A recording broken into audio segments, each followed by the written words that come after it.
What's in here? All the dust down. Okay. Sorry.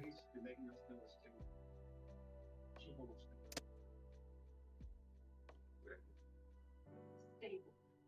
The surgery works. I've never seen anything like it. Dr. Myers cleaned and cut every single aneurysm and then removed the bullet using a method devised for 6 hours. Here. Teach this. Isaac lines. I just want this so interesting. I don't think you need to clean my room. So dusty. Just so dusty. Nothing. It's fine. Not. I There's someone who's Hello, doing Kurtz. in the house. Welcome I to cleaned it the other day. welcome. I didn't clean that one. I cleaned every other. Bravo, lost. House. Cover me. Taking the objective. What kind of game did I join? Bring in at 4 o'clock. It doesn't smell shit. If anything, everything else smells. Oh my god. We're losing Charlie. Get the Becky in there you go. Oh, Okay, good idea. no, y'all. Thank you. That's done. And then you can They're taking C. Taking Bravo underway. Locking down Charlie. Losing A. Bravo is on. Losing Bravo. Hex don't like me. Hex, why don't you like Kurt? Securing C. As you go more. He's doing something right now. I don't know what. Losing B.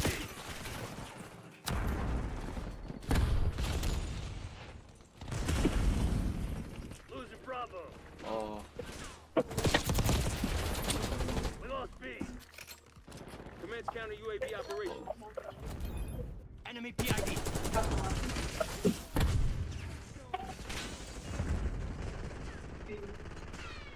Marshal requesting UAV tasking. Bro.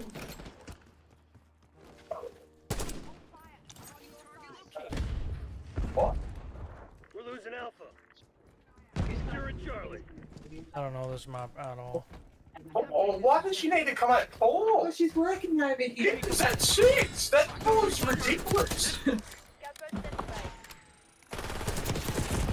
Are you serious? I'm shooting and a teammate's shooting at him. We've lost Alpha. And this guy still manages to kill me. That's wild, dude. His one gun can kill me faster than both of our guns can kill him. That's Are these all wild. dead? Huh? Are these batteries all dead? Enemy UAV inbound. Go and empty a bin. What? Go and empty a bin. Securing Zone A. Why do I hear? Have they got one Hex's in mom? or not? So you're just blind. But I'm asking you. Hello, Mrs. Hex.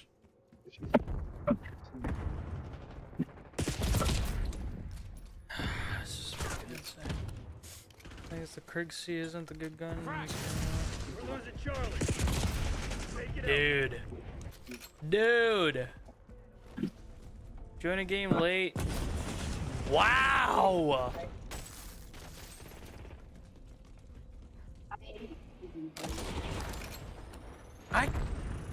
Okay. out. Securing B. Hijo de puta.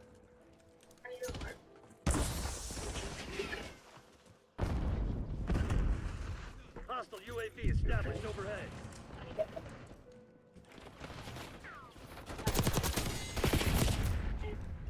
Dude, it's like Taking Bravo underway. fighting 13 people at once. Enemy UAV inbound. Kill one, there's two more to follow. Kill two, there's a third. There's kill the third, there's a fourth. They're taking C.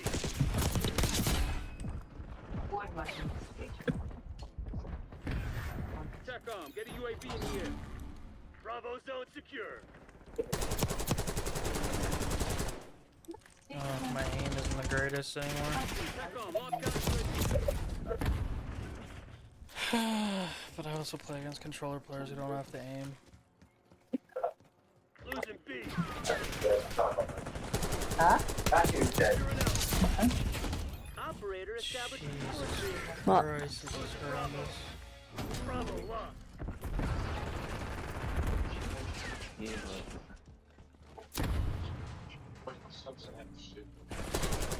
Securing zone A.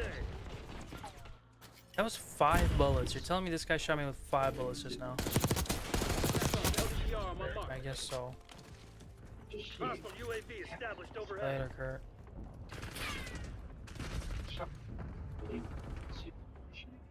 We're losing Charlie. Yeah, my desk is.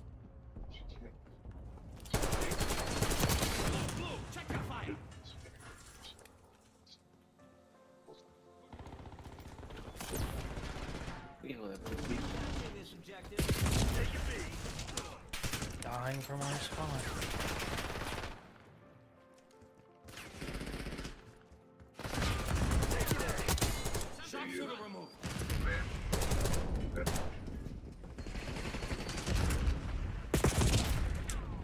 They're taking C. Concussion grenade.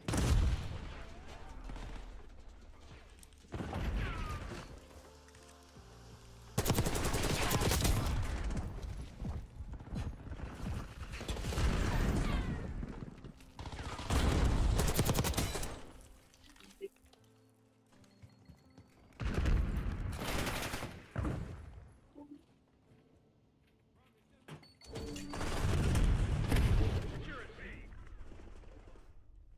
Hijo de puta. Taking Bravo underway. Bro, can I?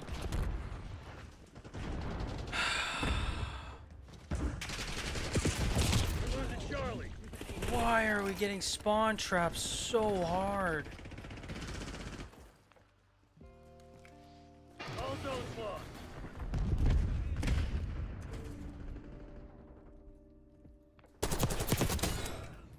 Securing Alpha. Zone Charlie locked down. I'm gonna die from behind again, aren't They're taking C. I? Yup, I called it, bro. I know. What is this? Enemy UAV inbound. C locked down. I didn't realize respawn was so. Losing B. TACOM, launch the UAV. Marshal requesting UAV tag. That was just Taking Alpha.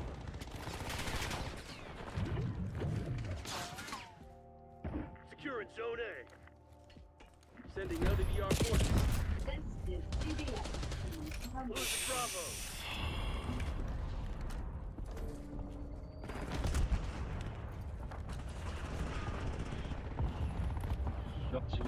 Sending stun. Calling in score streak.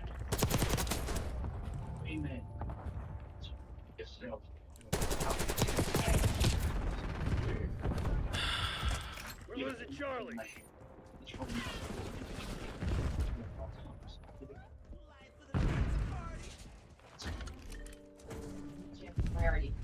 Losing B. Taking A. Unreal, bro. Losing Bravo. We lost B. Securing Alpha.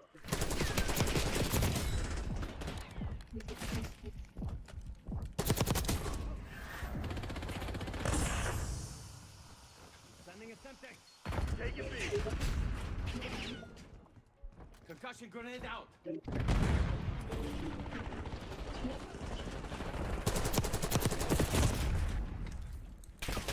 Alright, I'm just gonna blame the gun. Securing B.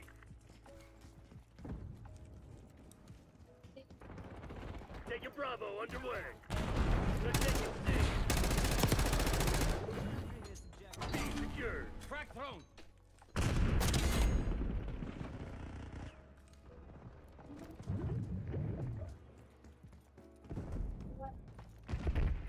Another one coming.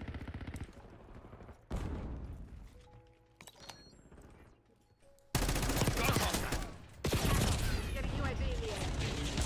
Always a Navy SEAL operation with these guys. Taking Alpha. You take out all things. Let's conversion. It's like, jeez, bro. kill. Stand drone. Hi. It took long. Now I'm tired as bricks. Oh, sorry. Dude, Kick has so many dumbass little advertisers, bro. I don't care about your business proposal, your thoughts and ideas for my stream. Fuck off entirely. Please and thank you. Sorry it took so long. This move has been horrendous. And I can't find the wire for my camera, so I can't even use whatever face cam right now. Losing B. EKIA. Lost Charlie. What the fuck's going on out there? Tighten up and show some spine. Scout pulse available. Take it C. Control zone C.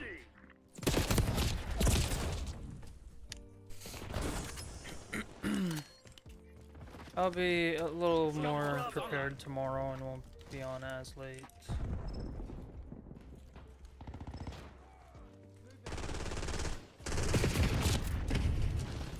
Such a dog shit map, man. What is this? What the fuck am I playing? Damn it, they must have hacked our comm. That was so awful. Pick you up later. Pull back. The battle is I've over. never We've played lost. this map before. It's fucking horrendous.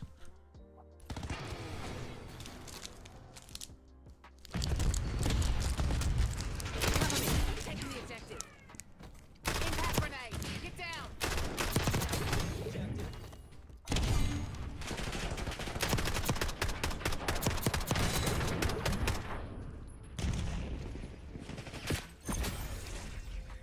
Are you complete? No, I still got more moving to do tomorrow.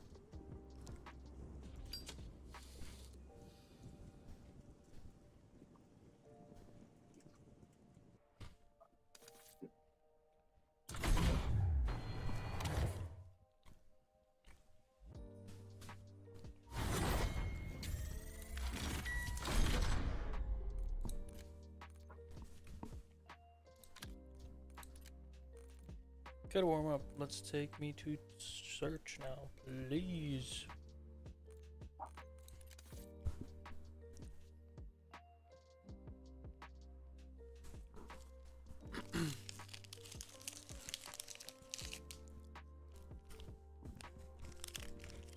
I don't even know why I come in Discord, man.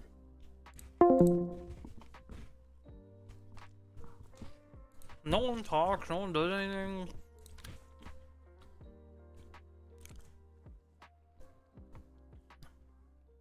Random little background noises just piss me off.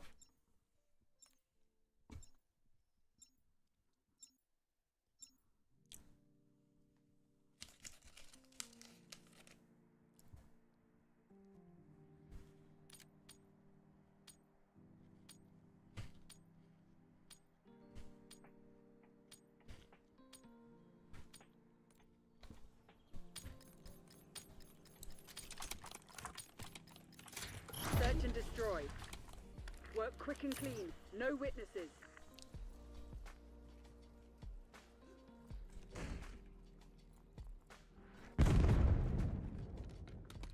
I'm there for company, yeah, but like,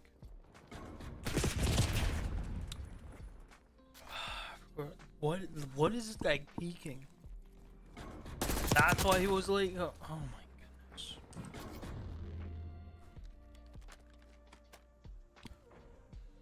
No, Hex is just fucking device deafened. dead. He always shows up and deafens himself. He'll play his iRacing game or something. I don't know what he does. No time for moping. We have more work to do. I can keep each other company, I guess. Marcy is watching a show with her mom. So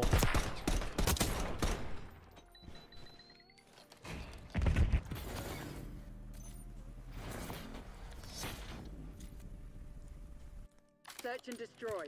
yeah, I don't understand this sitting in silence. Like when I'm a little baked, sure, but even then, like, Eliminate the objective.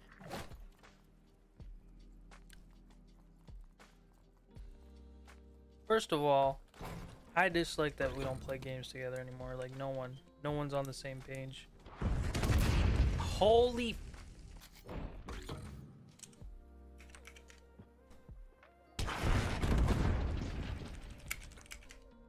Charges dropped.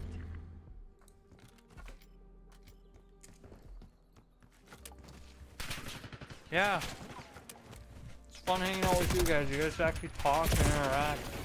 Failure's not in Crimson's lexicon. Do better.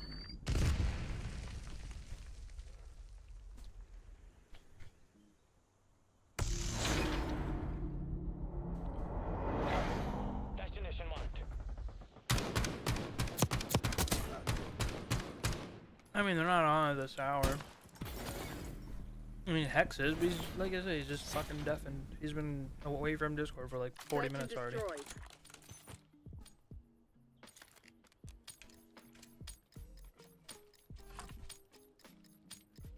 Defend the objective. He works tomorrow. Oh, here it is. Our whole fucking team leaves. Classic COD.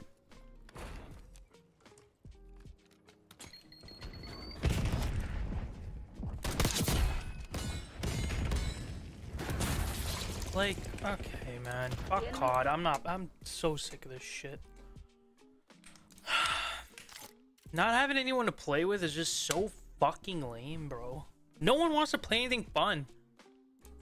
None of our friends want to play anything fucking fun. So shit, dude.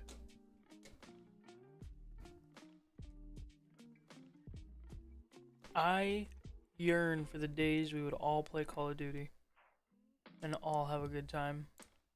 Those days are gone, and it's the saddest thing ever.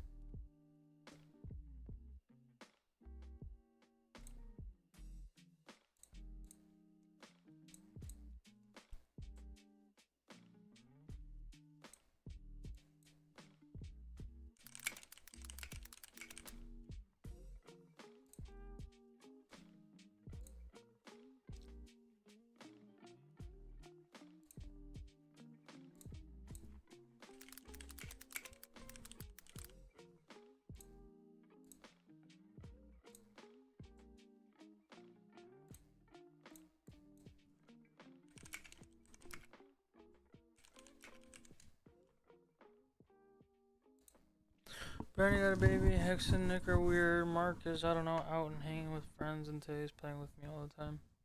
Oh, Bernie doesn't have a baby yet.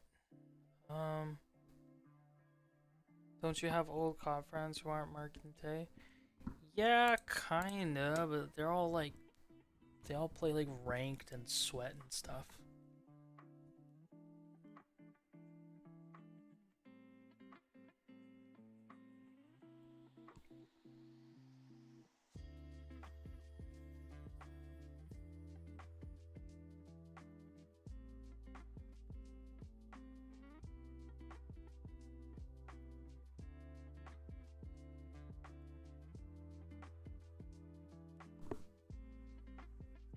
And like, I'm not about the sweat life in ranked on COD of all things, but didn't what end when I got a career as a cop? Playing with friends? Playing with you guys? No. We used to play when I was still a cop. We would play all the time on my days off or after work and stuff.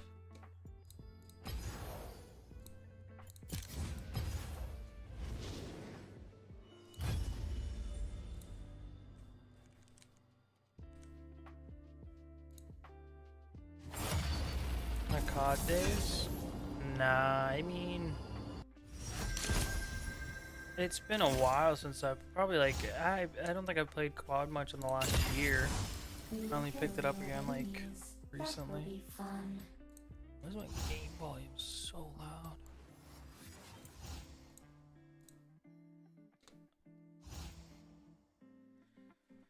I don't know. I used to love COD, and maybe it was because I could play it more frequently that I enjoyed it, but I feel like I'll have more time being back home. I don't gotta go do shit really other than just work and be home to play. Before it would take up a lot of my time that I would have to like come see my parents, and now that I'm living with my parents, it kind of, and my PC's right here, so I can go chill with my parents for 10 minutes, come down and keep playing. Instead of, you know, having to leave for an hour or two because they need stuff done and I need to get it done before I go home and blah blah blah blah blah.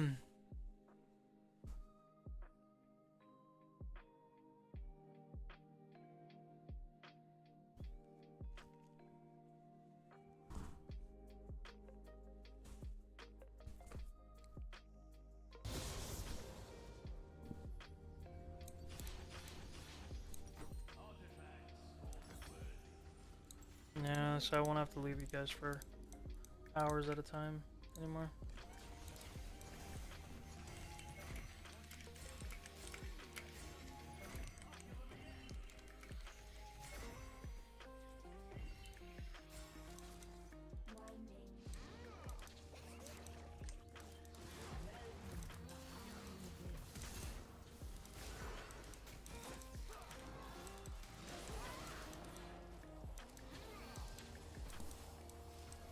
I wish I could live with my parents. Yeah, brown culture's pretty chill for that. But the thing is, after you live with them, you can't really leave them unless you get married.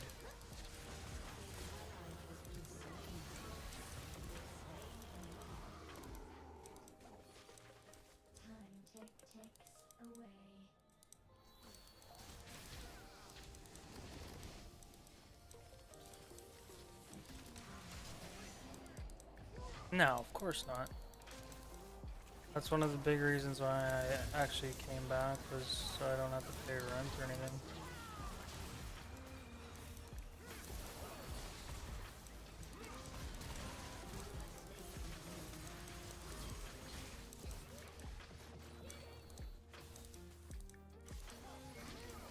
I can actually save money, I can get my car that I want, so a couple months of work and I should be very financially set again. Remember when I would like get you guys games or something or whatever? I want to start doing stuff like that again. Just so maybe it'll kind of make people want to play games together again.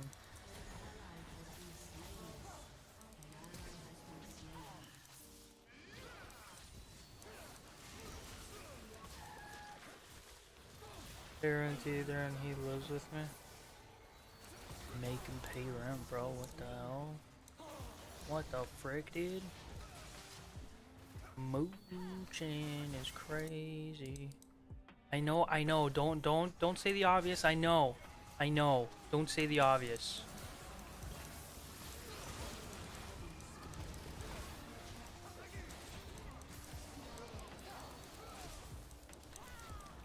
I know! You said the obvious. Ugh, come on.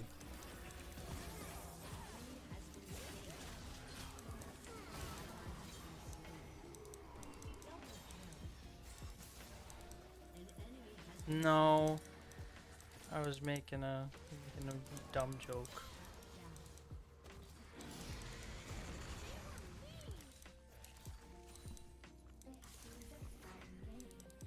I need your face cam, I can't. I will find the wire tomorrow. And I will get it.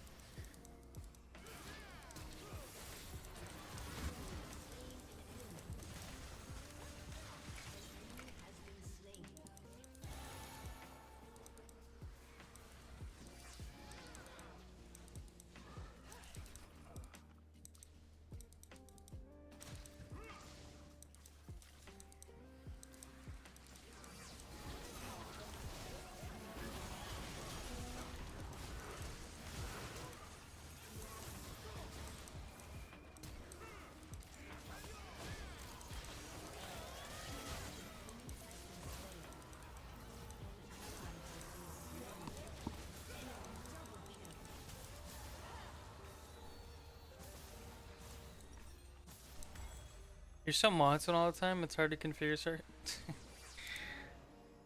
That's just the way it is. Things will never be the same. What's that song? That's just the way it is.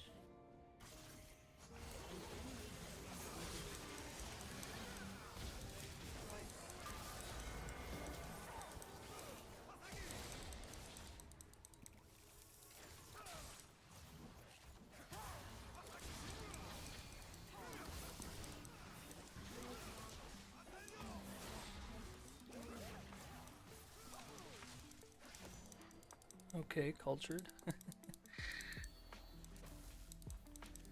I was expecting to be called old head because you know it. You can't say old head, right?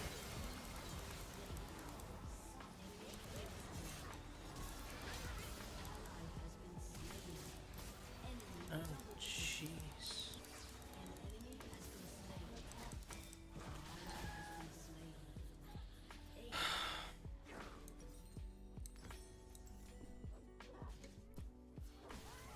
I don't know you very much, Gramps. Alright, of the group is crazy because Marky is literally older than me. Grandpappy. I'm 28, dude. I'm not 49 or something. Even that's young. Fuck. You're making me sound like 70 or some shit.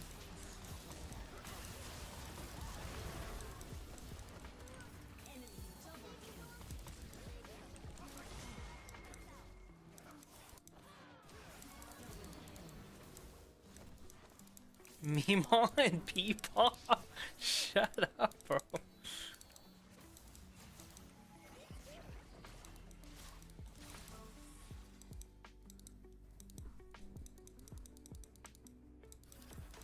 I know Peepaw.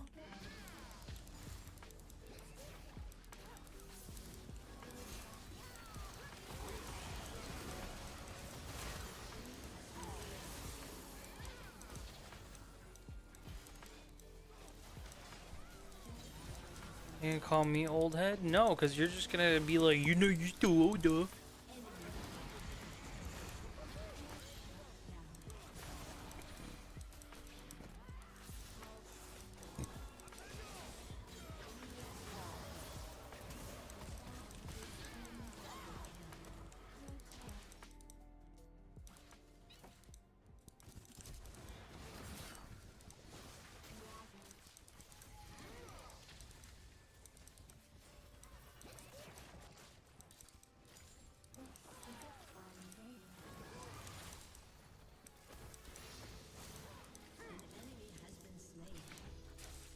You're gonna be crippled by. Shut the fuck up.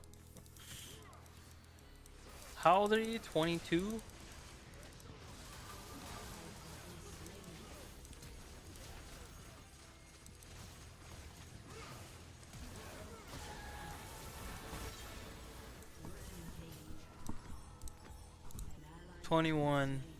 Insane, actually.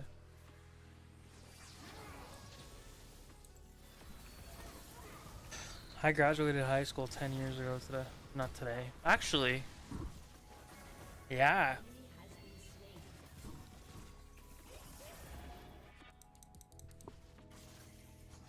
I'm just joking. You're like 24. I'm literally 25. It's like calling. Oh, okay. That makes me feel a little bit better.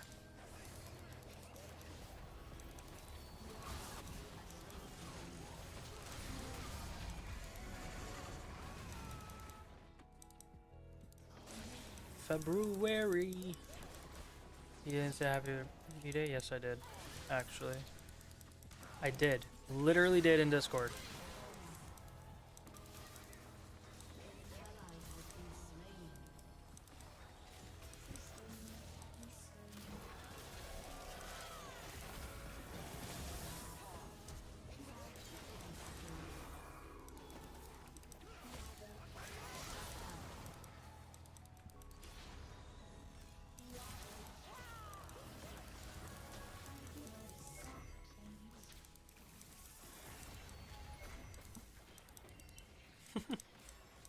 I didn't even know.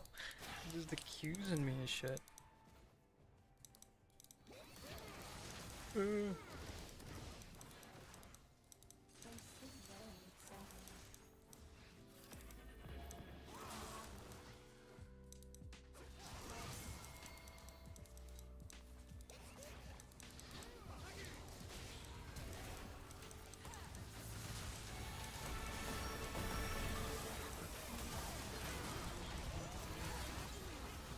Okay, my ult did nothing. Cool.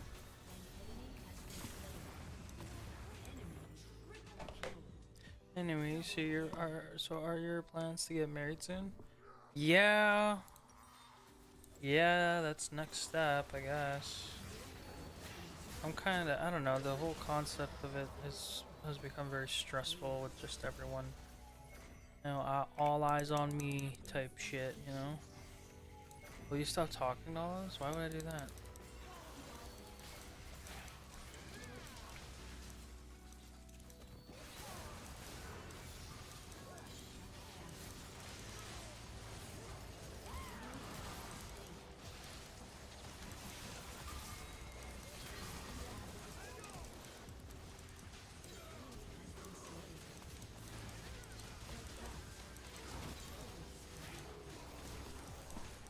Maybe your wife won't like it? I'm not gonna marry someone that doesn't accept my life of being a gamer and the people I play with and stuff, you know what I mean? It's a huge part of my life.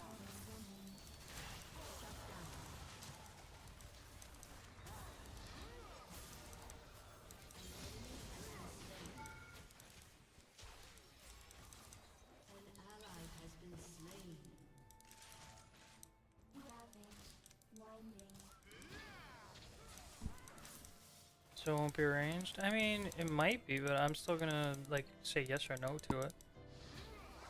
It's not gonna be like I have no choice.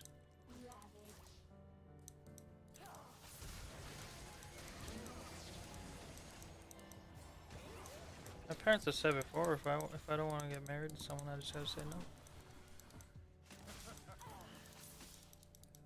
There is no obligation.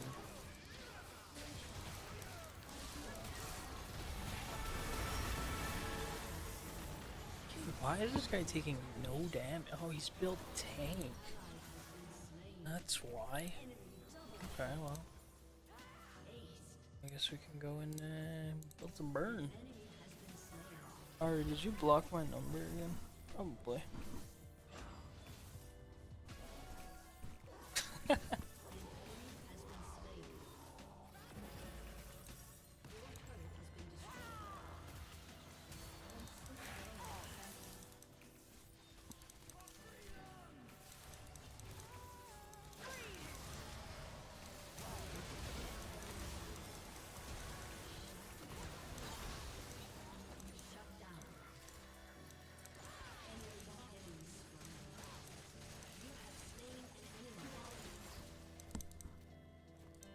Let me explain.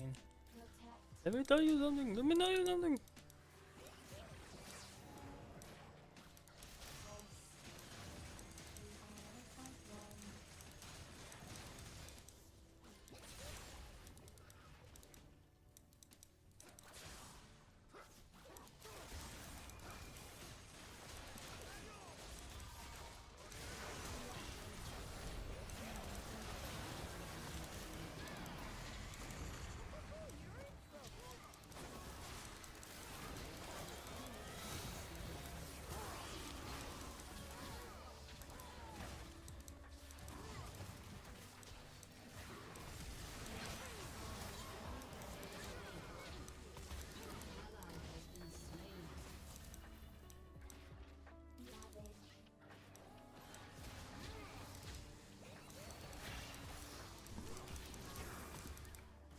I was just telling him out one night and I spoke with him and he gave me the suggestion to block inside the... What the hell, dude? How you gonna lie with me here? That's crazy.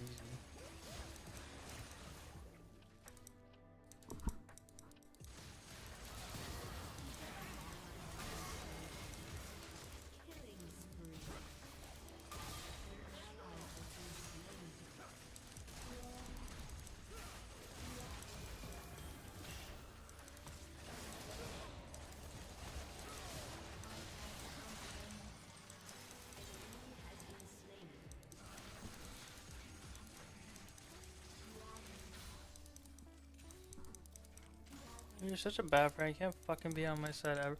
I'm not gonna... you're lying using my name, bro. That's crazy.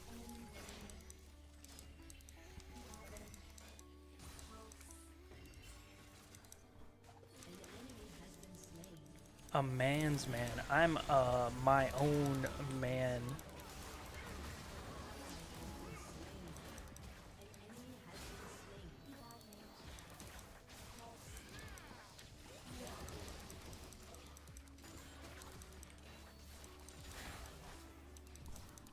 Don't worry, I believe no me told you to block me. Whatever, I'd lie for you. Lying for someone is different than using someone's name in a lie.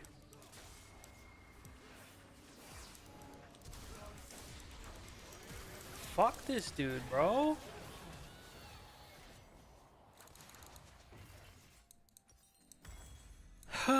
He's so annoying. Oh my god, Hexy, you truly know me, we get it. You're not under oath, but... Alright, buddy.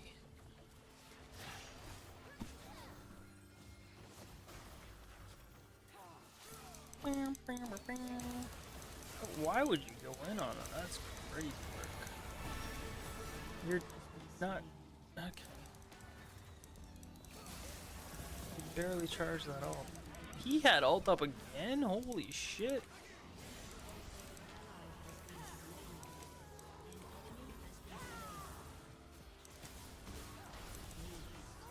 Oh my god.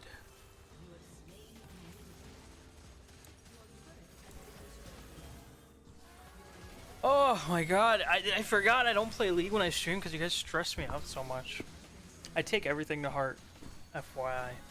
I am incapable of not. And then League stresses me out and then I get stressed out playing it. I'm like waiting for the next bad thing to be said.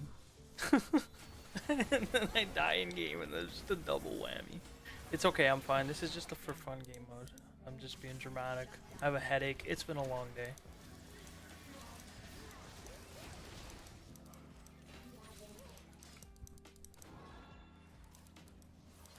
I really appreciate it.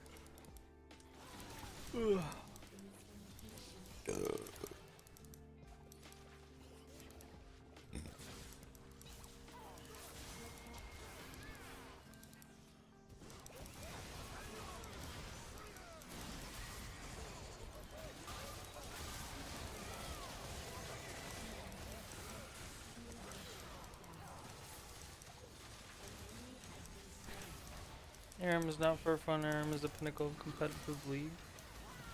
It's just a warm-up, buddy.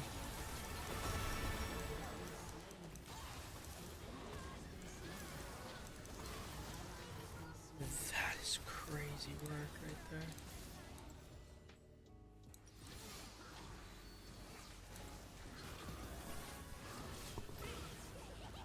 I don't like the normal ARAM map anymore with the new maps out.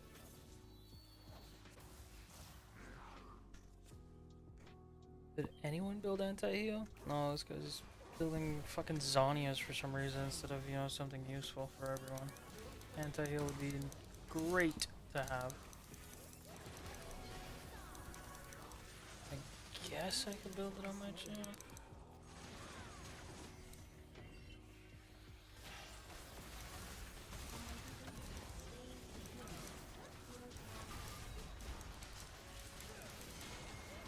Oh my god, Yasu, can you chill out, bro? How is he allowed to do that much damage building full tank?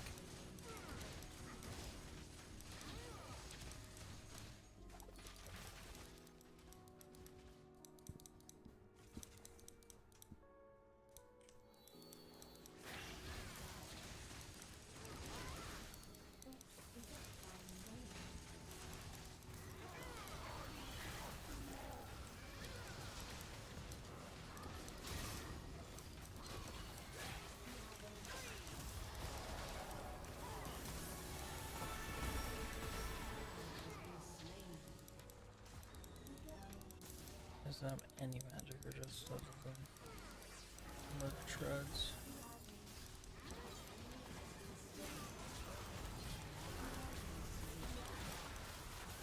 Do negative damage to that guy. He has one MR item. Yeah, good kills. Good kills, team. We're gonna clean out ourselves. Did we play like Fortnite the other day? I feel like we did. I thought we did play this week.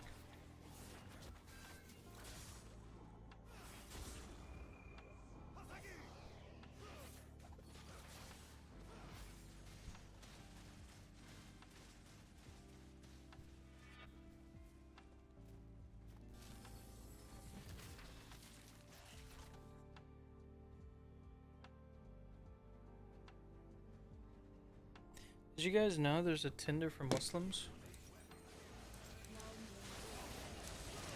There's a Tinder for my people. And I thought I'd give it a try.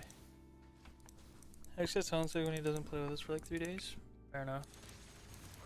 So what the fuck have you been doing? There's a Tinder for little people? Okay. Mingling with... Well, because there's no one near ever on there for, you know, brown people.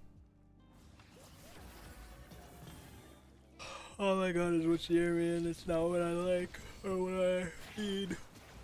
But anyways, I matched with this girl, and she's pretty cool. Not serious in any way whatsoever. We've only been talking 2 days. But she likes cars, video games, and can I see a pic? I can screenshot her picture. I hope it doesn't. I don't know if it tells her or not that I screenshotted her picture.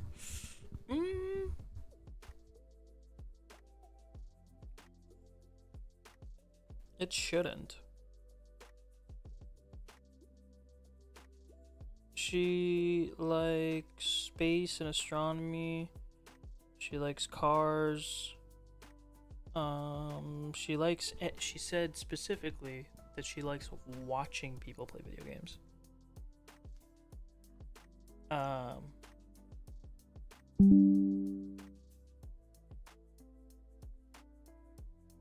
And she supported my decision in getting a new vehicle. Why the fuck? Okay, what the hell? Why did that pop up on my fucking... I'll send it to you on Instagram.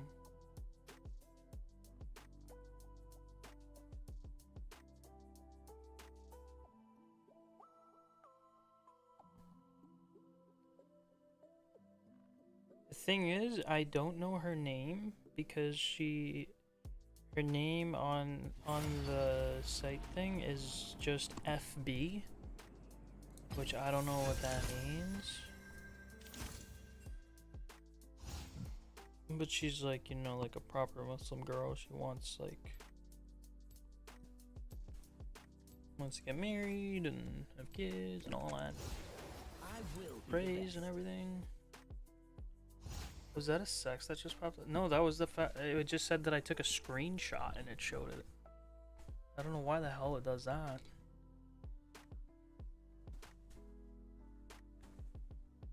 Yeah, she's pretty fucking cute. Can't complain, can't complain. Rules are made to be broken. Like buildings. Or people.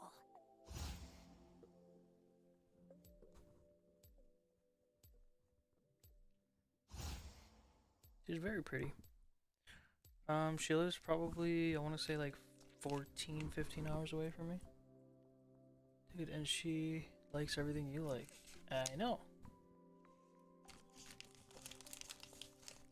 The video game thing was big though, like,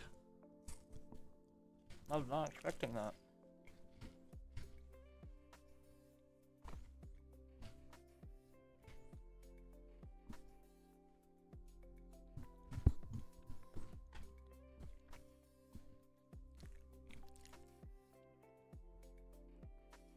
And she's also Pakistani too.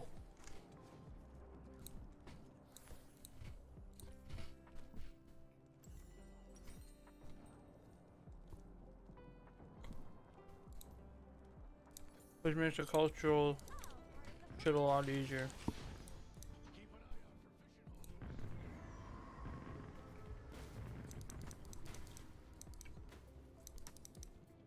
It is, yeah. What was I gonna say?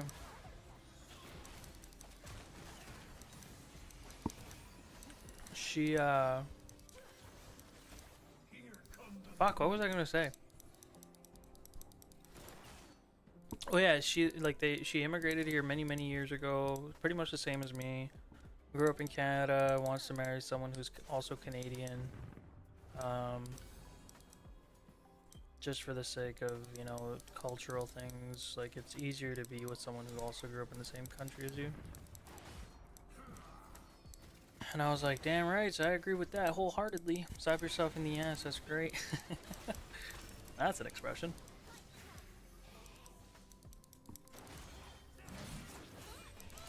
I don't want to, you know, get my hopes up or anything, but...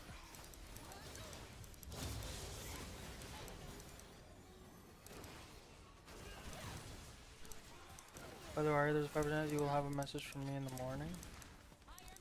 5% chance, I wouldn't be too worried, Ari.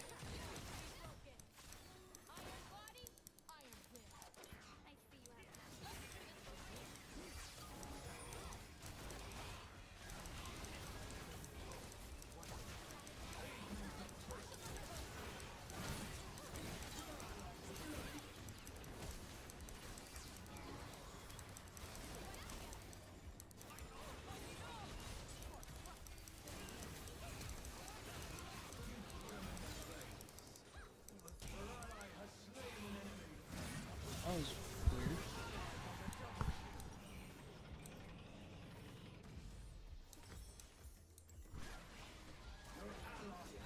Would your parents disown you if you married outside your race? No. It's not about race, it's about religion. I can marry white, black, purple, green, blue, whatever. As long as she's Muslim.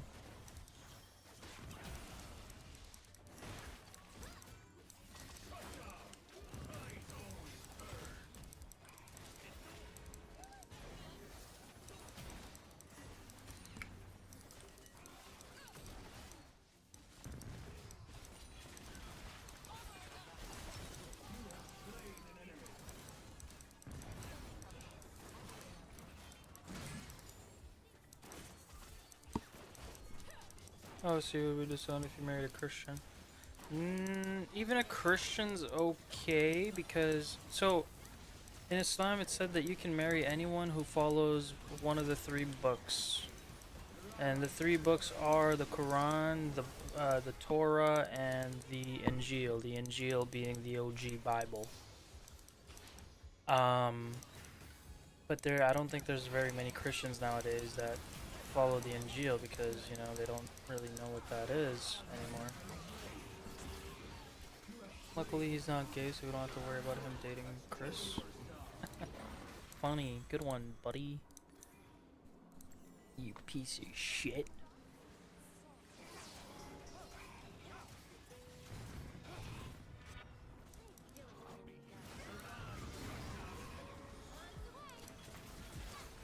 But even though it's allowed, I feel like it would be weird because it like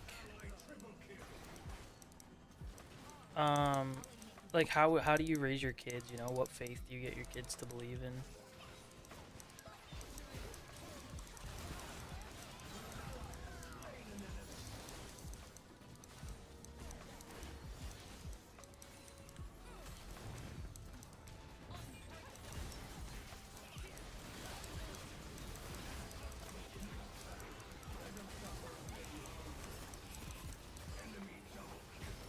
From here to here is crazy. Does not want a piece of your ass ever, sorry. Oh god.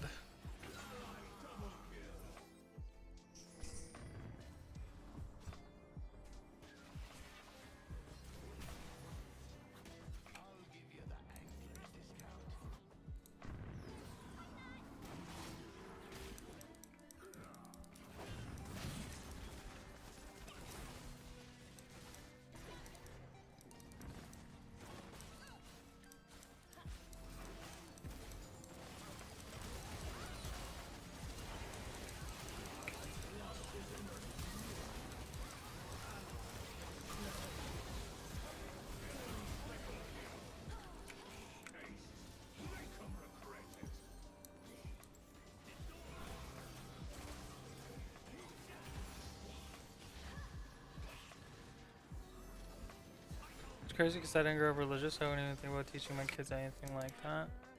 Yeah, it's.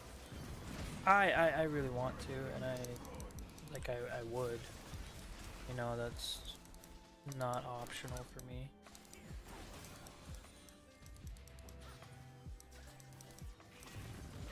As fucked up of a life as I've lived, I'd like to be more closer to my faith. Oh my goodness, get off me!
Yeah, sometimes I have to be faithful in whatever I believe in, but I have no connection. My best friend always tries to spread the word of God to me, and I just absorb it, and it does nothing for me. Well, there are many, many different ways to look at things, right, and different faiths out there. I think it's something worth exploring for sure. We can attain pretty much anything we want in life, so why don't we try to satisfy the one thing that you got left, you know?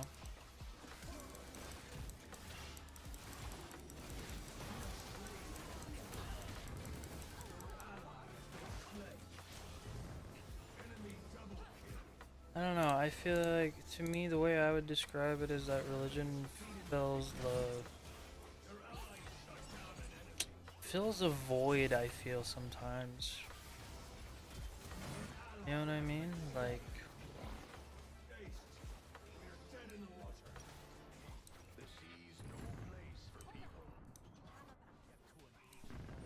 I I don't know what worship is correct, if I'm praying correctly or what's right. Well, luckily we live in an age of the internet. And as lame as the internet can be, it can also be pretty handy for stuff like that, for research and figuring our stuff out. That's what I do. I mean, like, yeah, I grew up in a Muslim household and my whole family's Muslim, but like, at the age I'm at, I just feel awkward asking my parents for stuff, so I just like research it. And there's been a few times now where I've, you know, taught my parents something from what I've learned doing my own research. I think that's pretty cool.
I was saying it's way hard for me to turn around to my dad because I deserve it. I also do not believe in things happen, but honestly, I think I hold until I believe in God because I believe a loved one.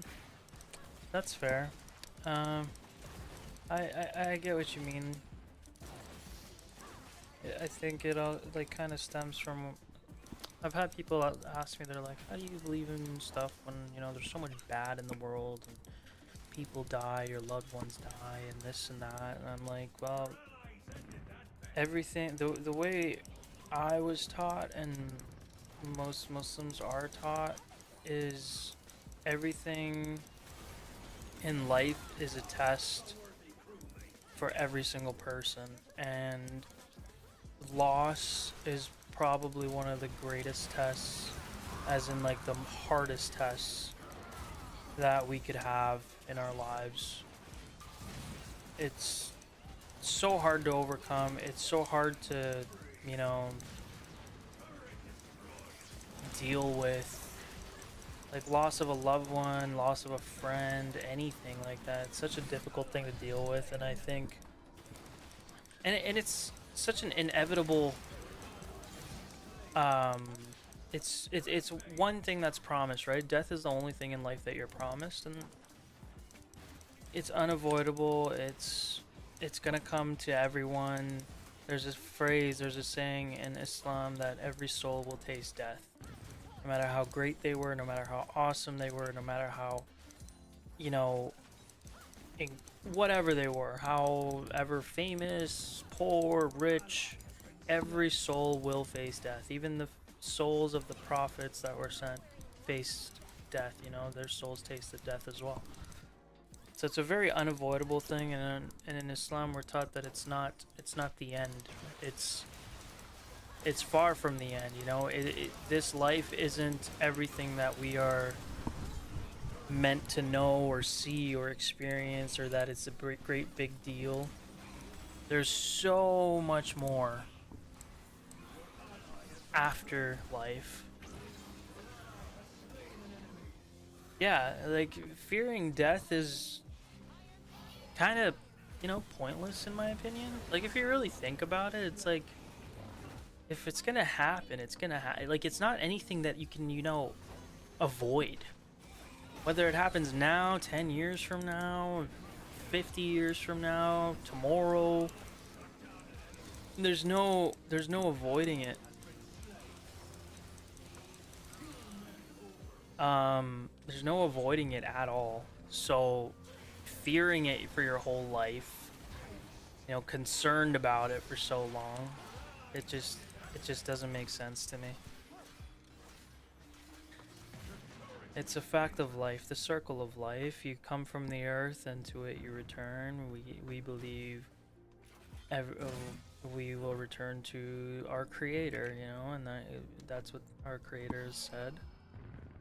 And if we've lived a life according to his rules and followed and obeyed him, then we will receive the rewards. And if we didn't, then we will receive the punishment. And it's not like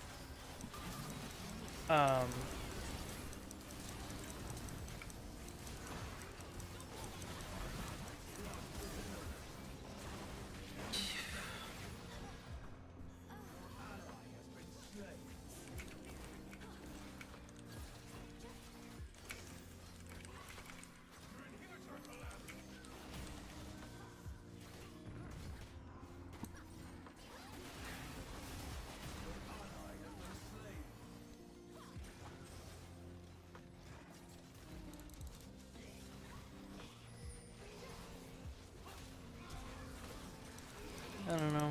I think there's lots of good in religion. I don't think there's anything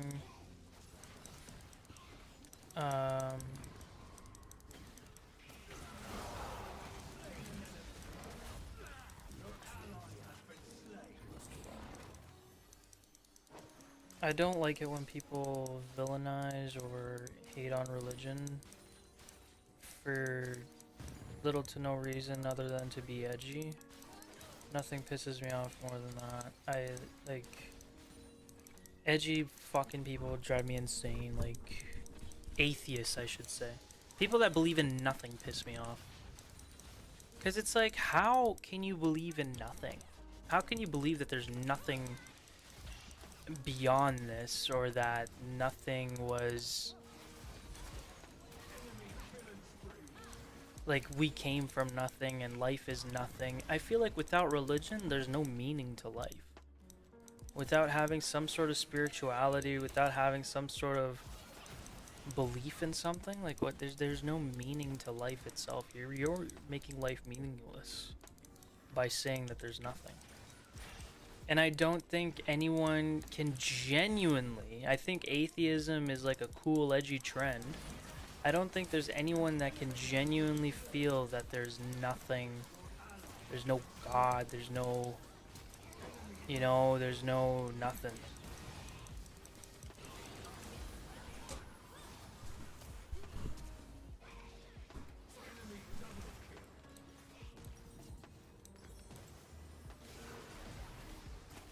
I feel like life would be so lame to think like that. Like, oh, I can do whatever I want and there won't be consequences. Like, does that sound like at all okay? Like,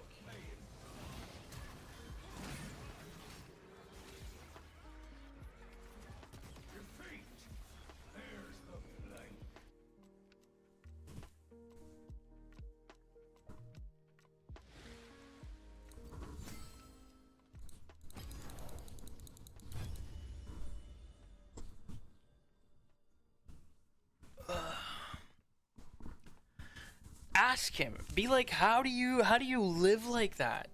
How can you possibly think that in this magnificent world and universe with all its life and beauty, that you think there is no greater purpose or being?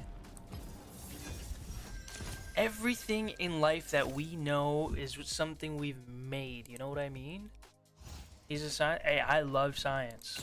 Science is sick. Evolution, all that, great. But everything that we know of has something that created it, right? Like, a car was made by an engineer. An airplane was made by an engineer. A painting was made by a painter. There's a creator for everything that we see and know.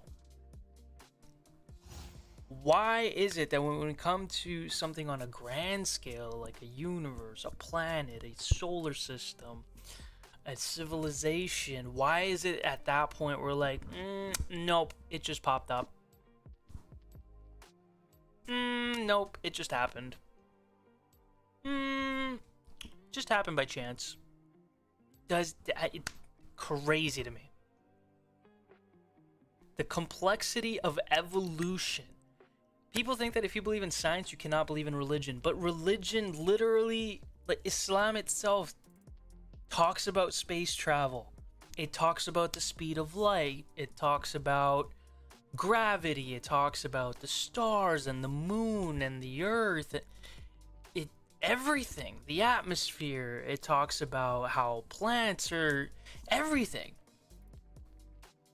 There has been so many things from the Quran that science has proven and confirmed. Space travel is in the Quran. Space travel! 1400 years ago! It talks about space travel in there. It's because people get strung on the physicality, they can't see it or prove it, and then it doesn't exist. See, that's just ignorance in my head. Just because I can't understand it or see it doesn't make it not true or not there, or, you know, it doesn't disqualify it from existing or being a thing. And that's where faith comes from. What's faith? Faith isn't seeing and believing. If you see something, you don't have faith that it exists. You lose faith when you see something. That's why, you know, people are like, oh, God's there, why doesn't he show himself? Why didn't he make so... It's like, 'cause then, what's the point in faith? There's no point in faith. If God revealed himself, or, you know, gave us such a strong and undeniable sign, then you would have no reason to... There would be no you know, there would be no desire to have faith. There would be no faith. You cannot believe, you cannot have faith in something that you have seen, that something that exists, something that you've seen with your, like,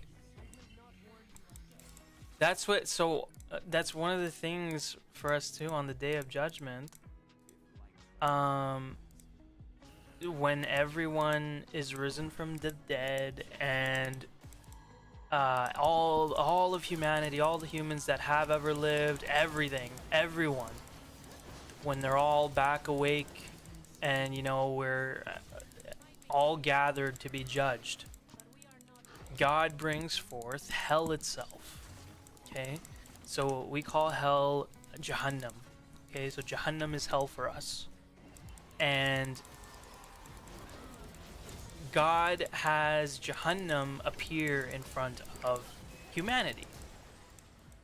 And the way it's brought is that it's almost described like a creature. Like, hell for us isn't a place, it's more of an entity. Okay? So that entity gets brought out on the Day of Judgment. It is dragged in front of us, brought to us, being pulled by angels.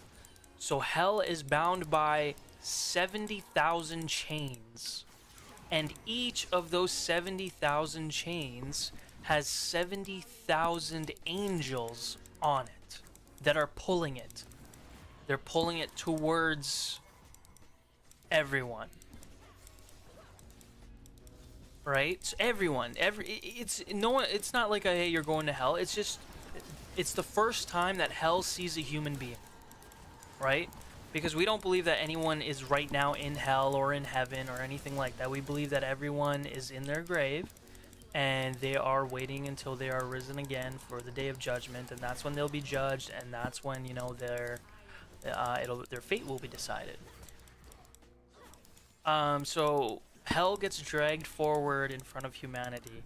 And when hell sees a human for the first time ever, it's said that it will erupt so viciously, in such a powerful manner, that it will cause all of humanity, the good, the bad, the Muslim, the Christian, the atheist, the prophets themselves, every single person that has ever lived will hear hell roar, and they will immediately fall to their knees in fear.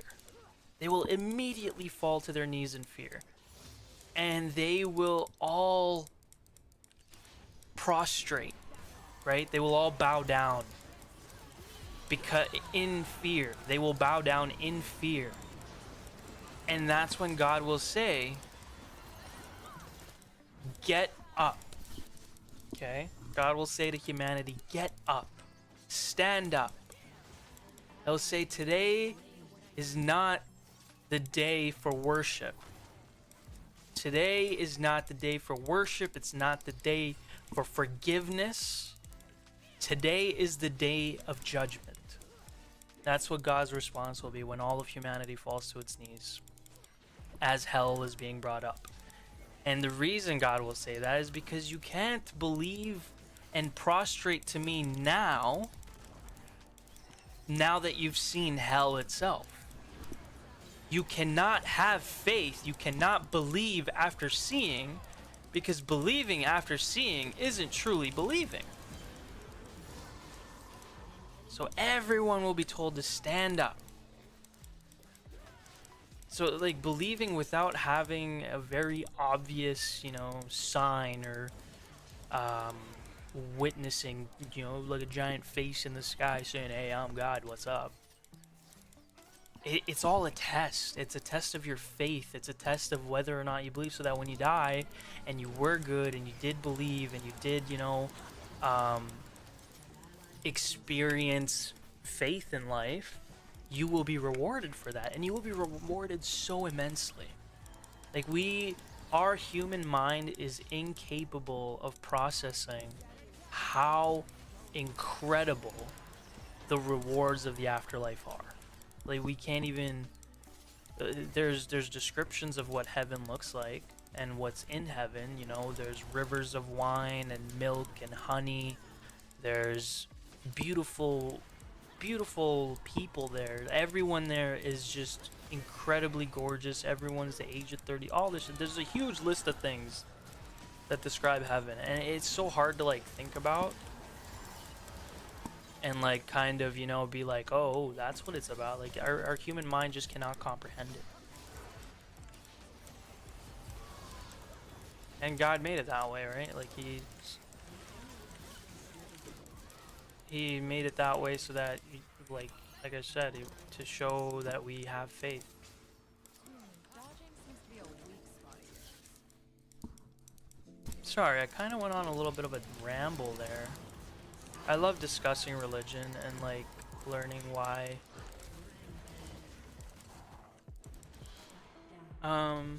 what people believe and what their thoughts on it is. Religion is probably the most interesting thing ever in life.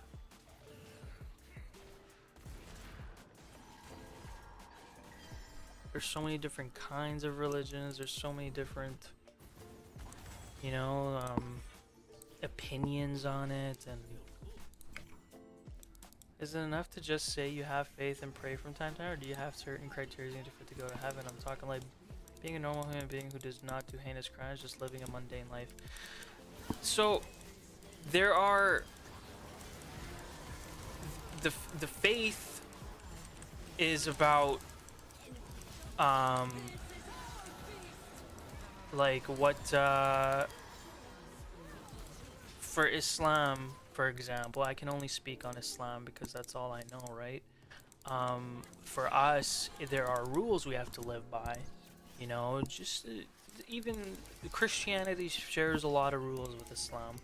You know, don't harm others, be kind to others, donate money, donate food, feed the hungry, take care of the poor, take care of the orphans, respect the orphans, things like that. So if you live by these rules, right, and you live a good life, that's checked off there, right? That's one thing that you're good. You're good on that. But there's also criteria for us for prayer, that we have to pray a certain amount of times throughout the day. So we pray 5 times a day. We have a morning prayer, afternoon prayer, late afternoon, early evening, and late evening. So we abide by those rules as well. And then it's also said what would happen if you don't follow the rules. Which rule you don't follow, what the punishment for that would be, and this and that. But the religion also preaches the immense amount of forgiveness that God has. So if you do make a mistake, and you know, God knows you're going to make a mistake. God didn't create the human perfect. Not by any means at all. So God knows you're going to sin, you're going to make mistakes, you're going to fall far away from your faith, you're going to struggle, you're going to have hard times, you're going to do the bad things you're not supposed to do. The biggest thing is turning back to God and asking for forgiveness, and asking that you be forgiven for the sins you've committed, and asking wholeheartedly. It's not the same for us as it is in Christianity, where, you know, you just got to go talk to a dude in a church and you're forgiven. We don't believe in something like that. Our Islam is all about repetition. How many times you ask for forgiveness, and what your how desperate you were to be forgiven. All of that is taken into account. The tiniest thing is taken into account. And it's said that if you believe in the religion, even if you lived a not so great life, but you tried your best, okay, you couldn't get your... Not praying is a huge thing, though. Like, there's very little excuse for not praying. But for other things, you know, like, oh, I committed this sin, or I committed that sin, and I made mistakes here, and I did this, and all this stuff. Like, okay, did you ask for forgiveness? Oh, yeah, I asked for forgiveness. Well, there's a good chance you're going to be forgiven, because you were pure in your intention, and you You were pure in your intentions, you asked for forgiveness, and you tried to do better. Okay, you tried, you wholeheartedly tried. And God will know, right? He knows everything. He knows your heart, He knows your thoughts, He knows your feelings.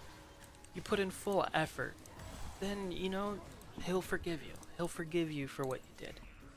He'll see that you feel guilty. He'll see that you have regret. He'll see that you asked Him for forgiveness. And He'll see that, you know, He's a follower of mine. My sister Percy, that is what turns me away from religion. Like my Christian friend told me she had a dream she was experiencing Judgment Day and she saw me and her brothers burning on earth. I'm burning according to her religion because I'm not baptized, because I don't worship God, because I cut my hair, because I have a tattoo. Like I just don't understand the rules, but I guess now you're explaining about asking for forgiveness. So that's another thing that's very wrong in Islam, is saying that someone is going to go to hell, or saying that someone is going to go to heaven even. Saying those two things is the equivalent of you passing judgment on someone. And the only being, or the only entity, the only one that can pass judgment on any of us is God Himself. So we have no right to say, I can't look at you and be like, you're going to burn in hell. That's sinful of me to say. That's me piling on my own sins. I can't tell you you're gonna go to hell because you're not Muslim, or you live life this way, or you do. That's me judging you, and that's not okay. Okay, so never should anyone do that. Do people do that? Absolutely. Do Muslim people do that? Absolutely. But it's not okay and it's not right. And even in Christianity, it says to not judge and to not, you know, you can't pass judgment on others. So for her to say that, oh, she saw you going to hell, blah, blah, blah, that's like, in a way, like, yeah, it's passing judgment if you say someone's going to hell because of something they've done or the way that they've lived. That's 100% passing judgment. And judgment is only for God. Because you don't know. No one knows. God has His own ways. He has His own reasonings for everything. So maybe there's a Christian or a atheist or a whoever, you know, that ends up in heaven because God said this is how it is and this is what it is. Who's gonna question God? Who's gonna be like, hey man, that's not right? No one has the authority to do that. He's the one above everyone, the one above everything. So for us to be like, oh, because you did this, you're going to hell, I'm passing judgment, and that's not okay. When it comes to religion, it's a journey. It can be a lifetime journey. It can take years to like find what clicks with you, to find what feels right, you know? And it's so easy at the end of the day. I think like modern age has made religion very complex, and humans themselves have made religion very complex. But literally the most basic form of religion is, hey man, don't be a dick and be thankful to the one that created you. And if you make a mistake, ask him for forgiveness. That's religion in a nutshell. That's it. All these other like things people say and do and make it more complicated. And you know, religion isn't something that should only bring you peace and comfort. You know, people say, and like you said, like there's a fear of, like, you know, a lot of people feel that they're scared of oh, like I'm gonna go to hell and stuff like that. And I've met people who are like, I don't believe in religion, and once we like kind of got down into it, it turned out that they were so scared of hell and the punishments and everything that they thought that, you know, if I don't believe in religion, then, you know, that can't happen to me. And if I don't give it, you kind of like, you know, if I don't give it power, it's not a thing, right? And although there's a lot of beautiful things about religion, the consequences of religion are also very, very serious and should be taken very seriously. Because without consequence, again, it just turns into like the atheism thing, where if you don't have consequences for your actions, then what's the point of being good? What's the point of living a good life, being a good person? There's no point. So religion teaches you that, hey, if you turn out to be super shitty, this is what awaits you. And it is horrific, and it is scary, and it is terrifying. There's no shame in admitting that you're scared of that. It's there to scare you into not being a piece of shit. That's basically what it's doing, right? It's keeping you from, it's like, hey, if you do this bad thing, you're gonna burn. That's what it says. Yup. And yeah, it's true. It will happen. So maybe don't be a piece of shit. That's like the better way of looking at it, as opposed to looking at it as like, oh, God loves us, why does he punish us? Well, it's, parents love their kids, but they have consequences when they make a mistake, right? If you had a kid and he went and did something horrible, you're gonna ground him, or, you know, have a talk with him about like, hey, you can't do that kind of thing or whatever. It's the same thing. It's the same thing. It's consequences for our actions, and that's exactly what it should be seen as. It shouldn't be seen as this horrific thing that God is doing to you out of joy. God feels no joy in punishing his creation. God doesn't want to see you fail. He doesn't want to see you burn in hell. He doesn't want to see you, you know, lose yourself, lose your way of life, lose your path. He doesn't want to see you go away from religion. That's why anytime like I feel down or something's going on in my life and I don't feel great, I'll pray. Or if that's not something I do, I'm like, literally I'll be scrolling TikTok and some religious video will come up and it will be talking about something I felt, something that was making me uneasy, or something I had a question about, and it blows my mind every time. And that's literally knowledge coming from God to explain to you, or to bring you comfort and to let you know how it is. Religion is very, very comforting if you follow it properly and if you teach yourself and learn about it correctly. There was a time when our Prophet Muhammad, peace be upon him, he didn't get a revelation from God or heard from God in a very long time. I think it was like 2-3 years. And he got very, very depressed. And he was thinking that God had abandoned him, or that God was mad at him. God didn't like him anymore. And so during that time, he was very, very depressed and very sad. He was still praying, everything, but he hadn't gotten a new revelation, a new addition to the Quran. He never got anything. And so once he displayed these feelings and, you know, was feeling down and out, the angel Gabriel came with another part of the Quran, because the Quran came down in bits and pieces, right? And it all came down over the course of, I think it was 23 years. And Gabriel came down to speak to the Prophet, and he brought another piece of the Quran, and this piece stated that I haven't abandoned you, I don't hate you, basically. And it was a comforting part of it. And it was basically saying, like, just because, my understanding, my personal interpretation of it was, just because you don't see your prayers answered right away, or you don't see all these lush and wonderful things happening in your life, it doesn't mean that God has turned away from you. Or, you know, just because you're down and out of your luck doesn't mean God's given up on you, or he's forgotten about you, or he doesn't like you, or he hates you. God is very loving and caring, and he wants the best for you, always. It's said that God loves every single one of us 70 times more than a mother loves her child. So think about like an average mom, how much she loves her kid. You know, she would stop a boulder to keep her kid safe. And God loves every single one of his creations 70 times more than a mother loves her child.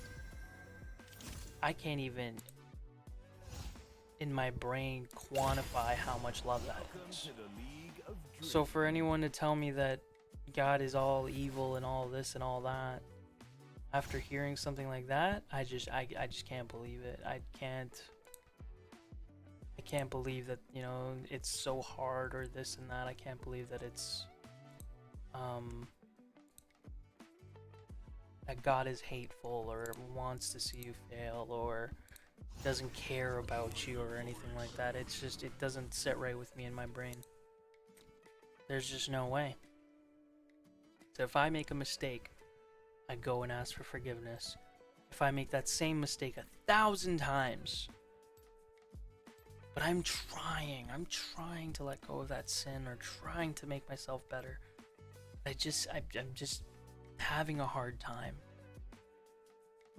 God will still forgive me and he will still listen to me. He will still be there for me. Even though he sees that I'm making the same mistake over and over and over and that I'm trying my best. He knows my intention. He knows that I want to be better. He knows that I'm trying to be better. That alone is enough for him to forgive you for what you've done wrong. The love there is unimaginable. It's insane. I don't like how people have painted religion and God as such a negative and hateful thing, like calling Islam the religion of hate and murder and this and that. They'll take one quote from the Quran and talk about, oh look, it says kill infidels. It says, okay, well, first of all, read the context of it. It says when someone comes to harm you, protect yourself. If someone starts a war with you, protect yourself. If someone starts a war with God or comes at you and you're fighting in the name of God, you finish them. But to a degree where they either give up, and if they don't give up, then yeah, you kill them. Because they're gonna come in at you. But if someone comes to fight you, and he's like, okay, I give up, you don't kill him. You don't keep fighting him. You don't keep doing shit. You stop fighting immediately. You make sure he's okay.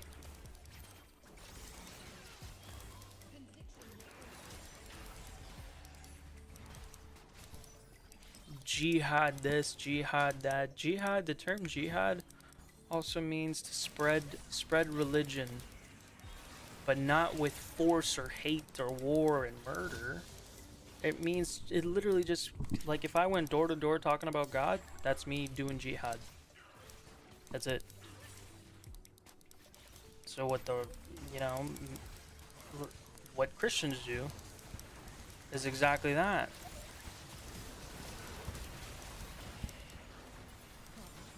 Jihad isn't war or flying planes into buildings. That's not jihad. Islam even talks about people like that.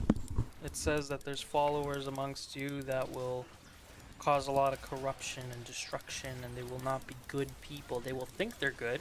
They will think they're righteous. They will think they're fighting for the right fight, but they're not. And it talks about those people. And she just feels desperate to help me. I don't know her, but I think maybe she can be quite intense for me. That's fair. I try to only talk about it if someone asks me something about it. Otherwise, I won't really bring it up. And I won't ever tell someone to, hey, you should do this. And I'm not saying it's bad on her. It's great that, you know, it's great to have that. Like, it's good to spread your religion and talk about it. But I personally, like, if someone has a question is when I like talking about it. And sorry, I've been rambling so much. I got the yaps for real.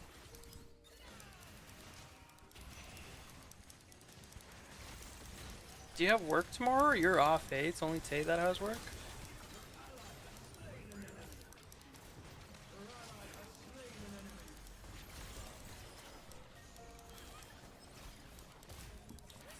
I take it's off fairly early in the day.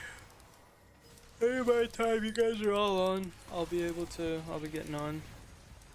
Do you bring up God? Like, let's say Brandon was down going through something, you mentioned things like that? Not really, no. If I know someone doesn't believe in religion, or it's not something that gives them comfort, I won't bring it up. I'll talk about it in like a sense of like, hey man, that's life. You know, the universe says that's just how the universe plans and things like that. Like, I won't be like, hey man, have you tried praying on it? I won't pull shit like that.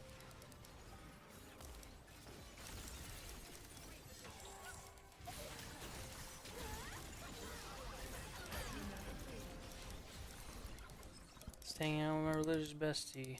Hell yeah.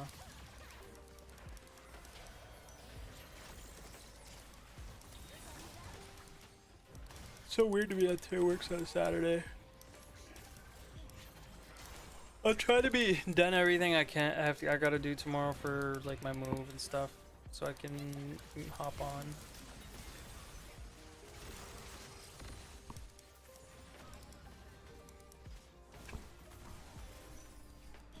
Oh, I figured you meant tomorrow.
And double CC is crazy.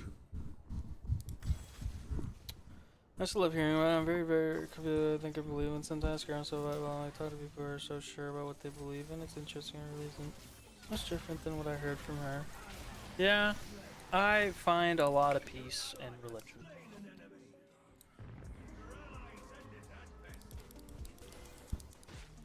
I think it personally makes me... It fills the hole in my life that is always there otherwise.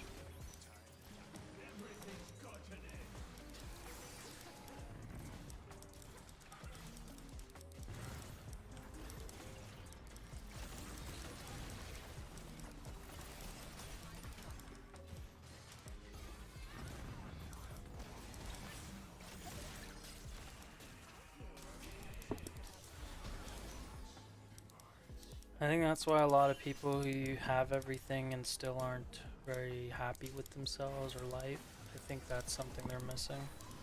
And it's so overlooked. It's just the modern age isn't for religion.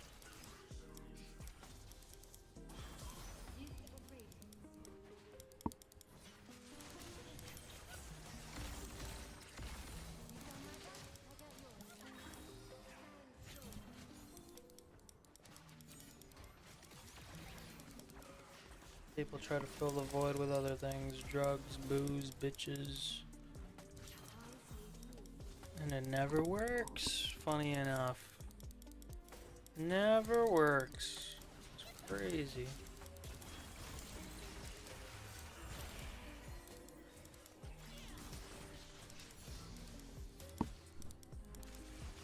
That's it, man. Booze and bitches.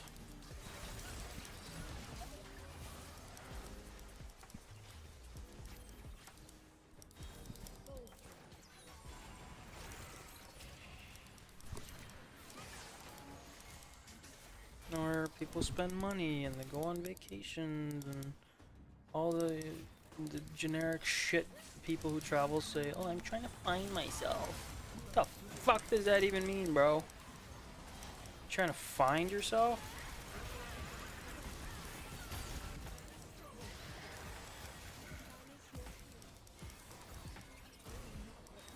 How'd you get lost? Where'd you get lost? What are you fucking looking for? You got everything. Find myself, and then they'll just go on a vacation and have orgies and shit, and he's like, oh yeah, that was really freeing for my soul. Was it really, dude? I swear, everyone that I know that like loves travel and is always traveling like every month, huge whore. I'm not just saying that because one of my exes was, but they're for real the worst. Fucking.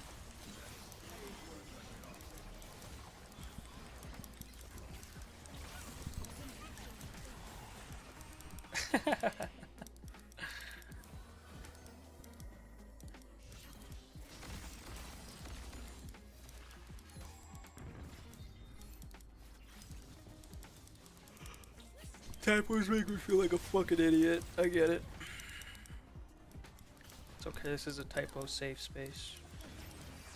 Marky isn't here to make fun of you.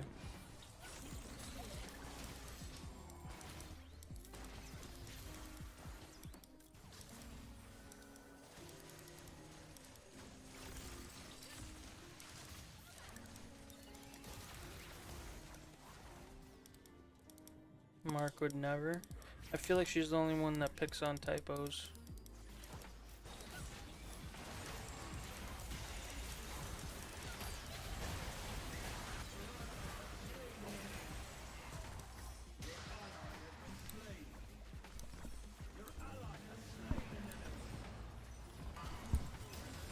I'm a girl, I'm exempt. Yeah, that's fair, that's true.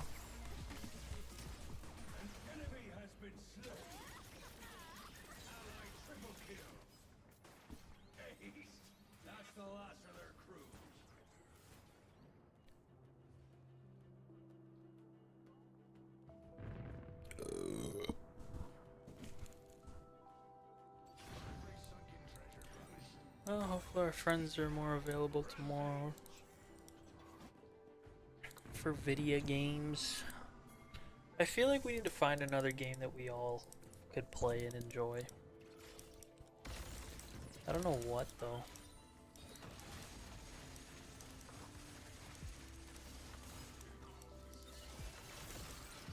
COD was just so much fun.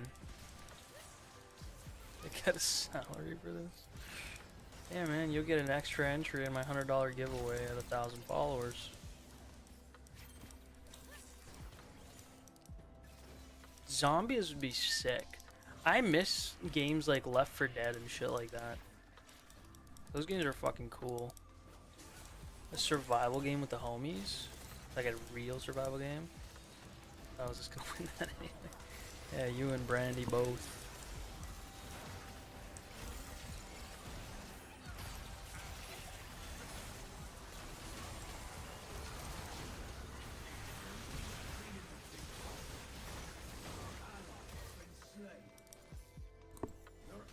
Just get a cute, fun, cheapo game that they can all play. Well, I guess, but we gotta figure out what though. Tay was playing, what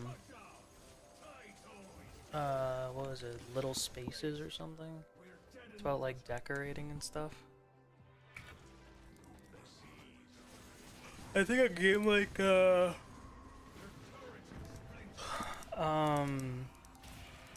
fuck, like Gorilla Tag or whatever it was. Games like that are fun. Where you're running around in like a jungle gym type thing and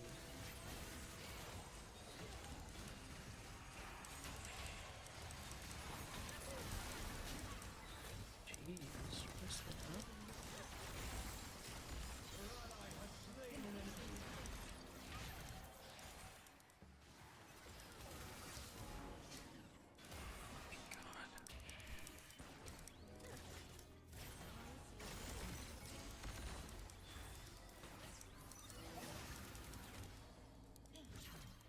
Minecraft used to be fun, and then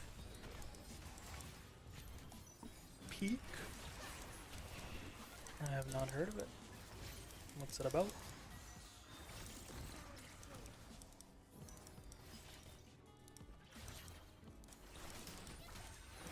I don't know. Okay, my bad, dude. I figured bringing up a game means you know something about it.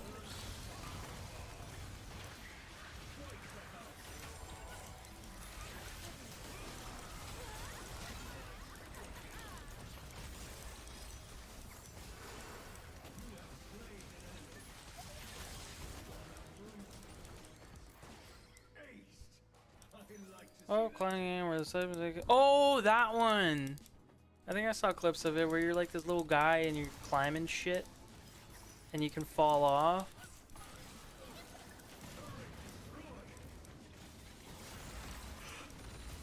It kind of reminded me of that game that It Takes Two, where you gotta like solve puzzles together. That shit's also fun. I forget what game me and Hex played. Oh, Escape Room. Escape Room Simulator. Such a fun game.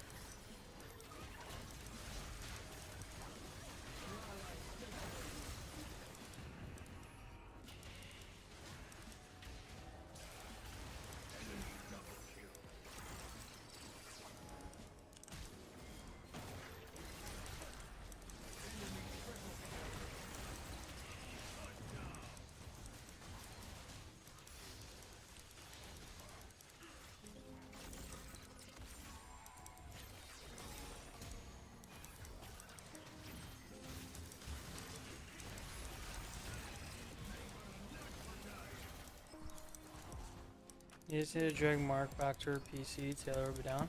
So, fun fact, Marky is actually home.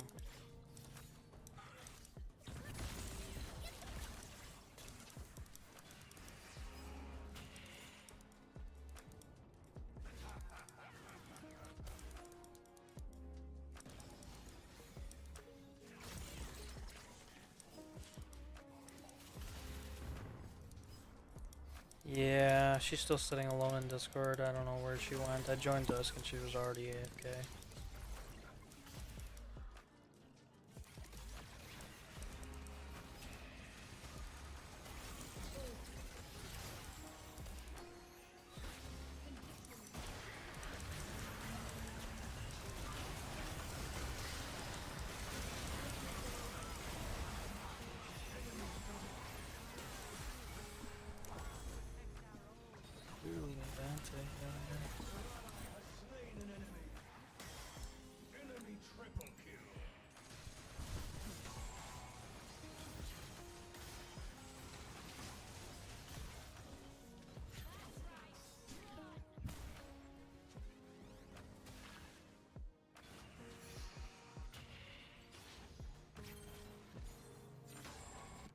Power Wash Simulator's fun and it's multiplayer.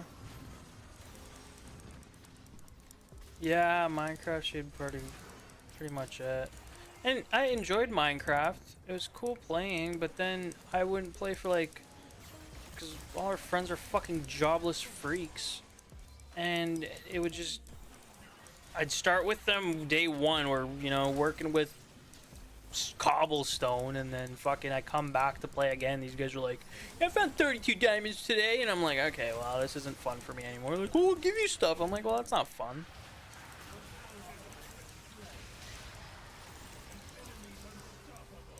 They would try hard it, and I would just like it's so lame, and then you just feel like you're playing a losing game, and then I just lose interest, and I just go out and do stupid shit. I'll just take a boat and some bread and just see how far I can get in the ocean.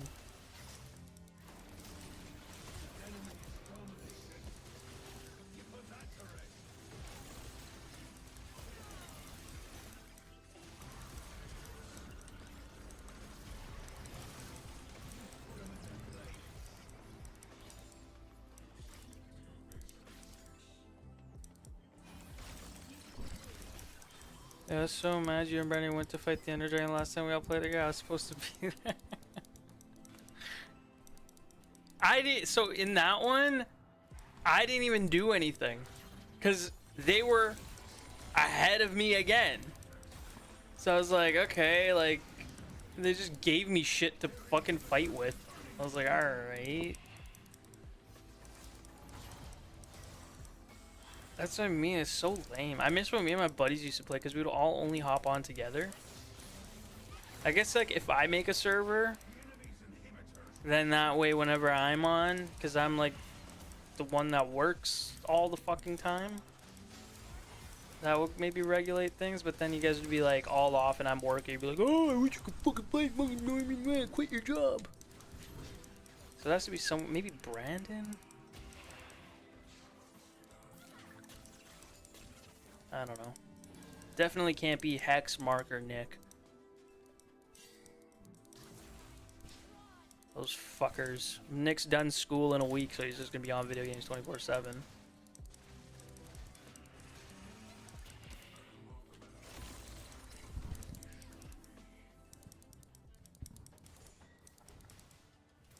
Yeah. Maybe. God, video games just don't feel the same as they did when we were kids. Or even a few years ago, fuck.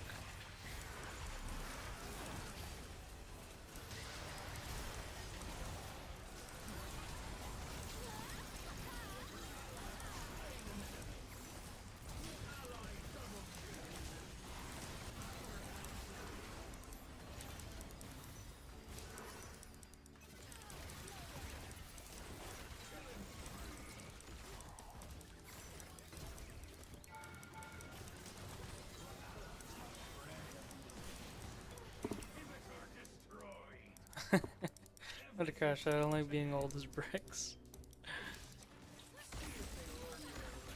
It's not that bad.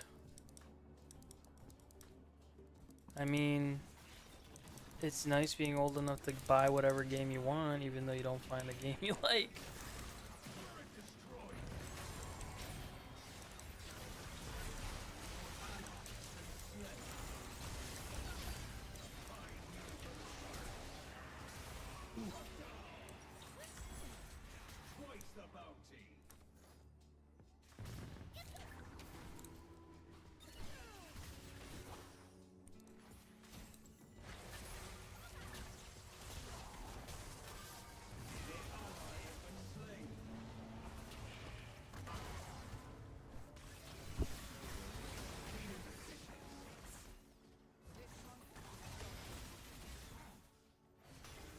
I feel kind of less stressed now that I'm at home.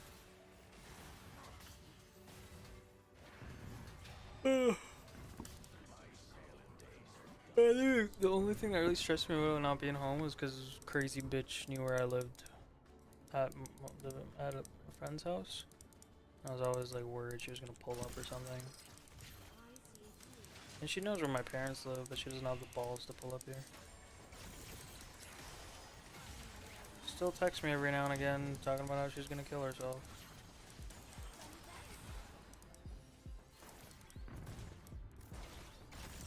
Or says, oh, Olivia misses you. See America? Truly the land of the free. Yeah, you're right. Everyone's right. And even like at this point, not my problem. Even if, you know, he does. Like it took so long to get over that. No. Fuck. No. Thinking about her stresses me the fuck out. Stresses me out so bad.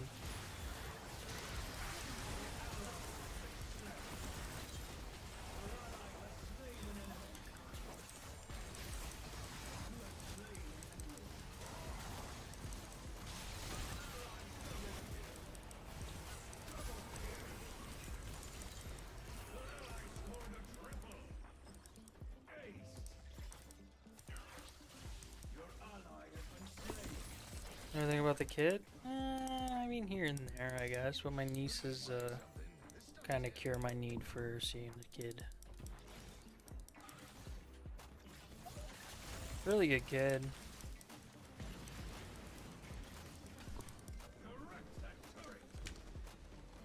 I kind of destroyed that game, 10-5 with a 30 assists or something.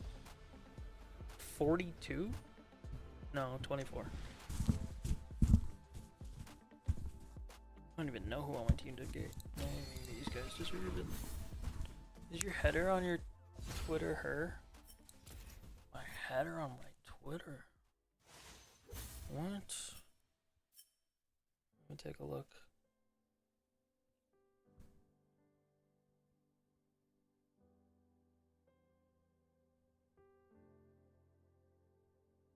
Oh. Yes, I should change that.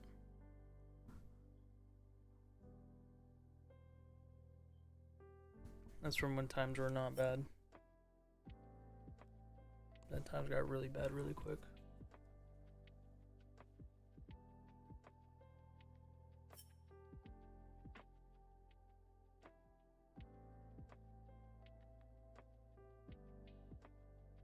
I'm gonna make it a pair of titties. That's what my header's gonna be. No, that's gross.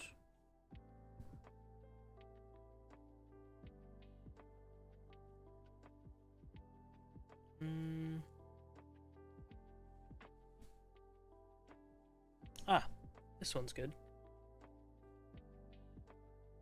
There, I've changed it. The perv persona is dying. I no longer wish for titties.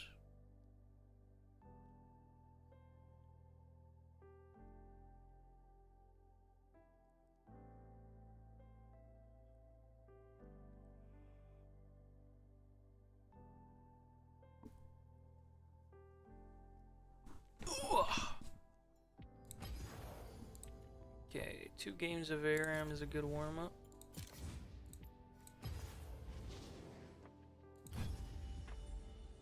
You wish for unconditional love and connection. Oh. I always have, man. I always have. I just concealed it with my need for tits.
Did you like my ocean vid?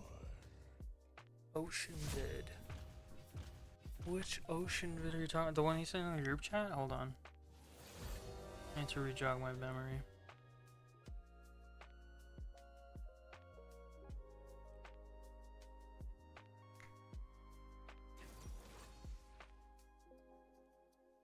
Wait, what ocean vid?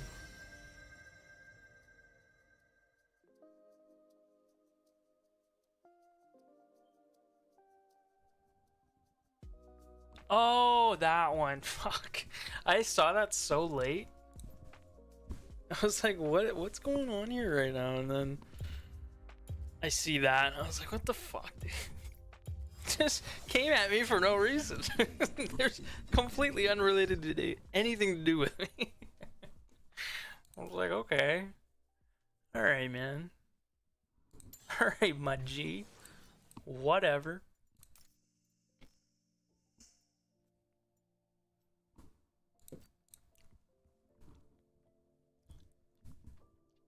It's fine. I'll probably never learn to swim at this point. Maybe I should do like a live stream of me learning how to swim.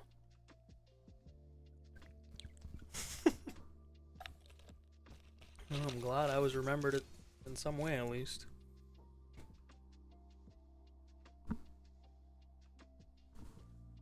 That'd be so funny, yeah. Watch me drown live on twitch.tv.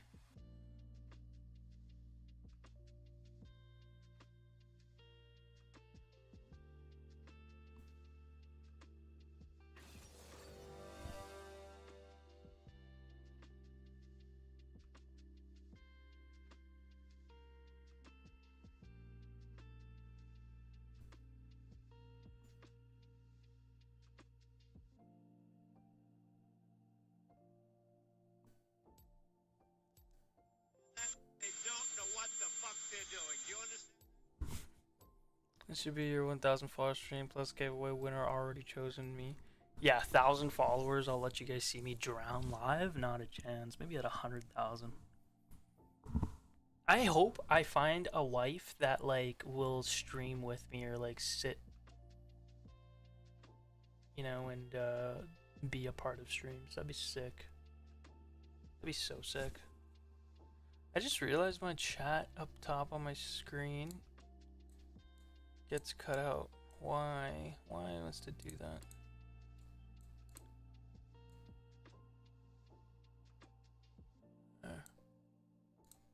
Oh, it shouldn't. The reason I have that up is because if someone on YouTube or Kick messages, it won't show unless it's up there for everyone. That way you guys can see the shit talking on other platforms if there ever is any. But I don't have a following on either of those. It progresses at that woman. Fingers crossed, man. She actually seems so lovely.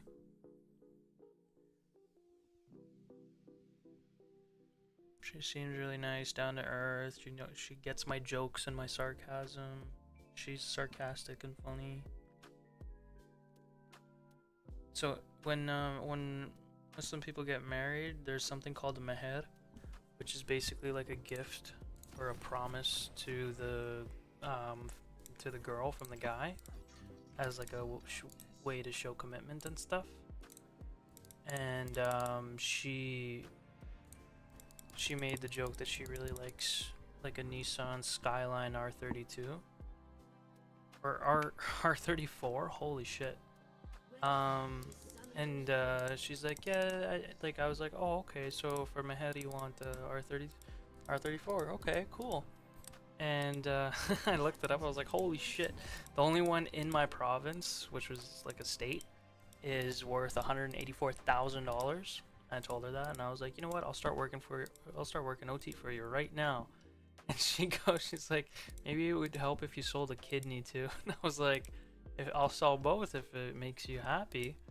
And she's like, okay, if you're okay with living on dialysis. I was like, sure, I'll have a nice new car to ride to my appointments. And she's like, oh, I could drive you. And I'm like, I don't want to be a burden. And she's like, oh, thank God he said no, because I really didn't want to drive you. And then she like immediately follows it up with, okay, I gotta stop, I feel really gross about myself.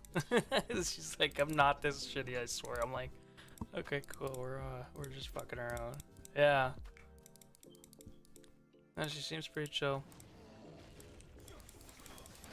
My biggest issue is that I live in the middle of nowhere, and bringing someone here would be so lame. Yes, I will keep updates on there.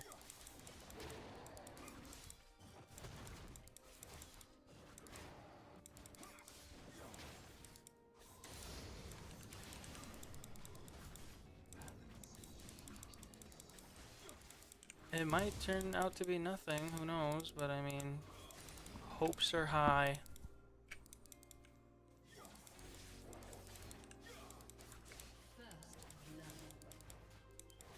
Especially with no progress being made from whatever my mom's trying to do. Quite literally nothing. So...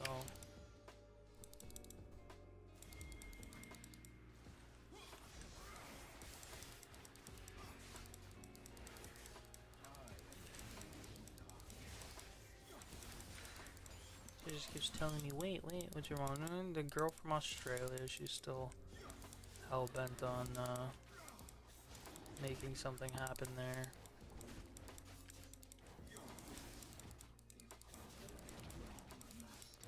I'm not very interested anymore. It's been too long, man, like...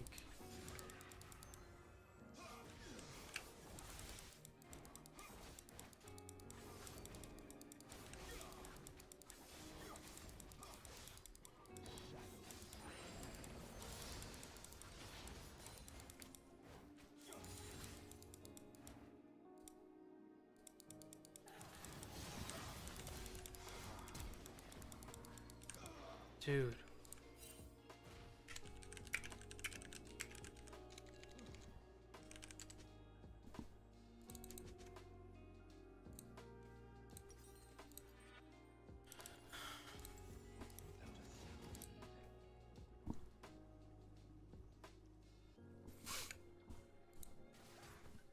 Typical shitters. Let's gang up on your jungle wall. Fucking pussies. Pussy ass little bitch. Pussy little bitch boy. Bitch boy. Are you pro-life? Does that mean I'm against abortions?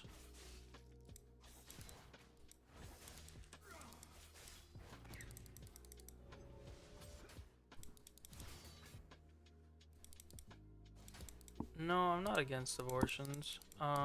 There's even, going back to the religious talk, abortions are also a thing in Islam in very specific cases, you know, like rape and things like that, or if it's like a medical issue or someone could lose their life, like a mother could lose her life.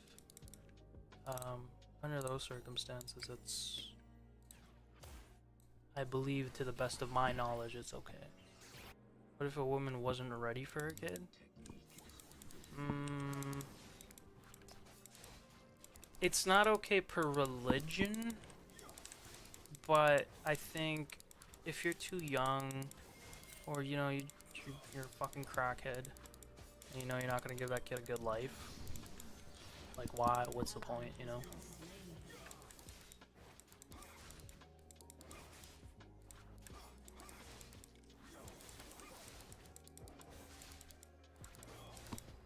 But I feel like if you're well established and you're old enough, like, you know, 25, 30, 35 years old, at that point I just feel like you may as well have the kid. Just for the simple fact of not wanting it, I don't think that's enough reason for it. You know what I mean? I feel like you need to have a decent reason.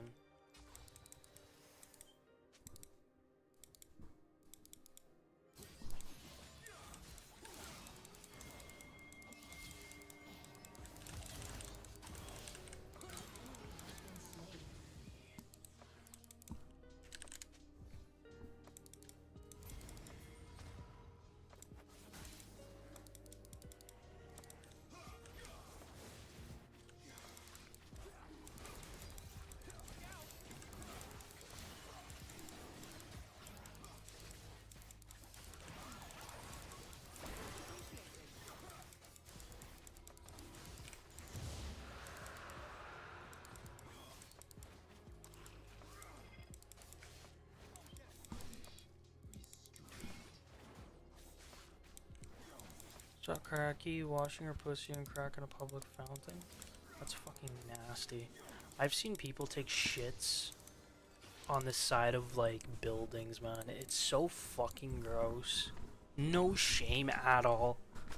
Like, I literally at work I get calls and people are like, "Hey, there's this homeless guy shitting on the side of the building," and I go there and literally like fucking diarrhea spraying on the side of some business. I'm like, what the hell?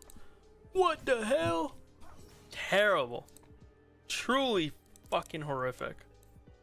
No one even wipe, they just pull their fucking pants up. I'm like, alright, well. Makes sense. I mean, you're a bum. And you probably don't have TP. But still, what the fuck? Arrest the shipment? Yeah, you have to. Public indecency. It's horrific.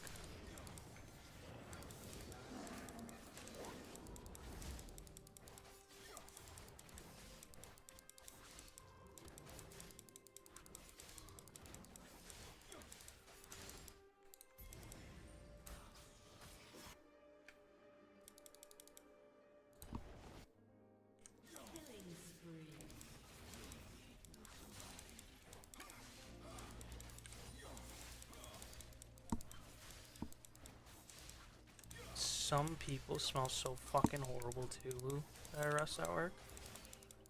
It's disgusting. They'll have like fucking like 10 layers of clothing on in like 30-degree weather.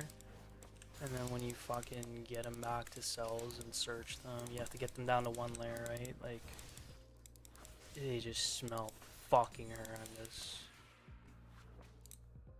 Just been marinating in their shit BO for all fucking day in the summer. And you have to like peel their clothes. It's so gross, bro. It's probably the worst part of my job.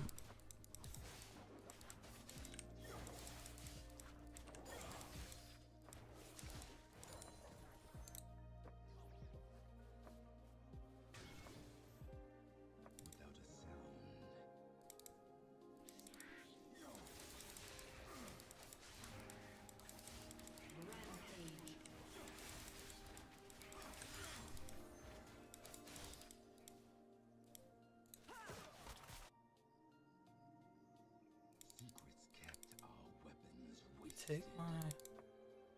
No, he didn't. What an idiot. Thought if I took grubs, he would have taken my...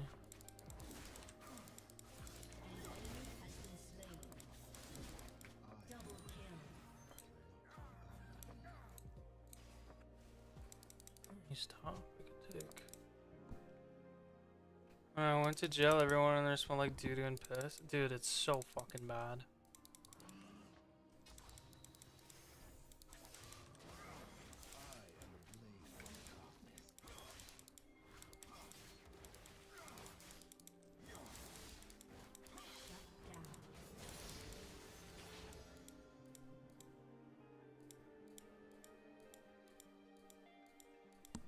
Come on, Draven.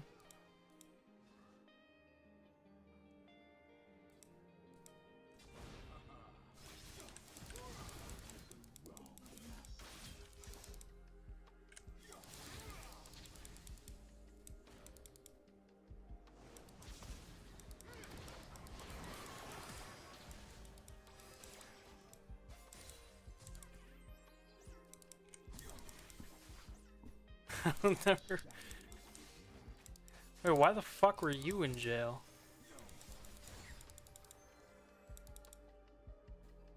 Were you in like fucking the drunk tank or something?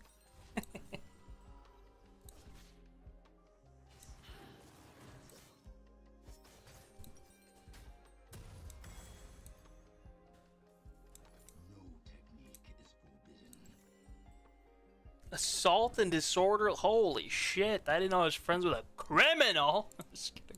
I'm sure it was a misunderstanding, right?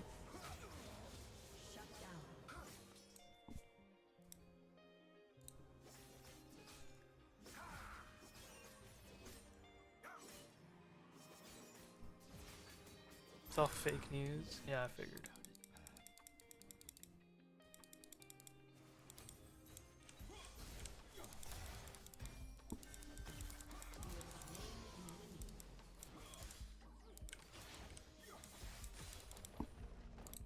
Oh, you still got the plating.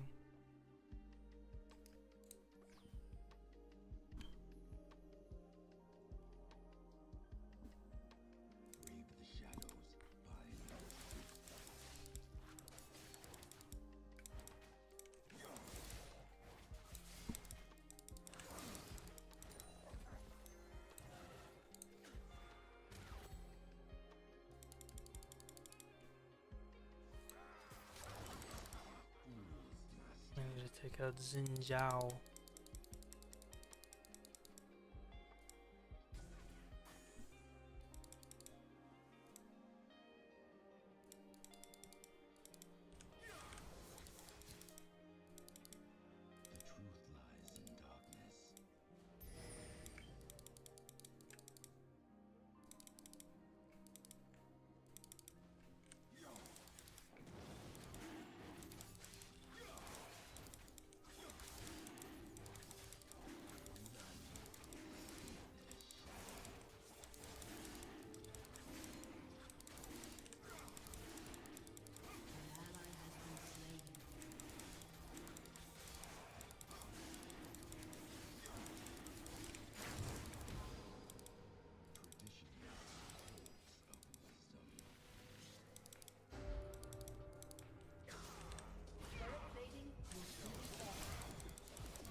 No! Fucking bitch. I was thinking he'd go this way, but he just went and sat in the bush.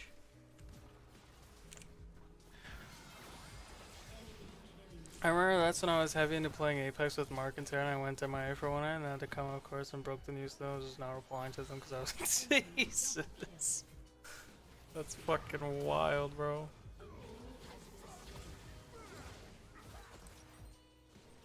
I'm sorry you had to experience such a horrific time.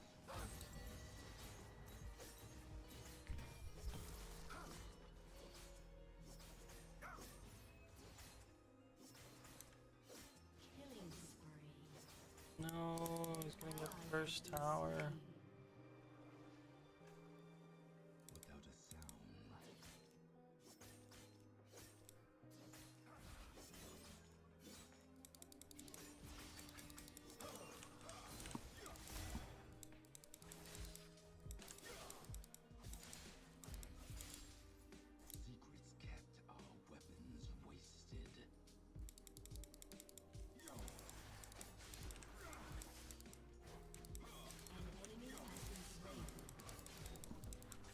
I queened out on that dragon.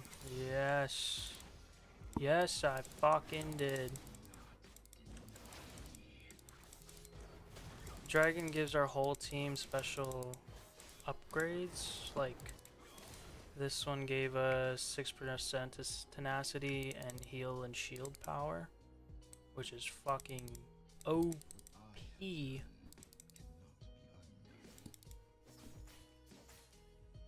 Because we got a healer on our team and everything.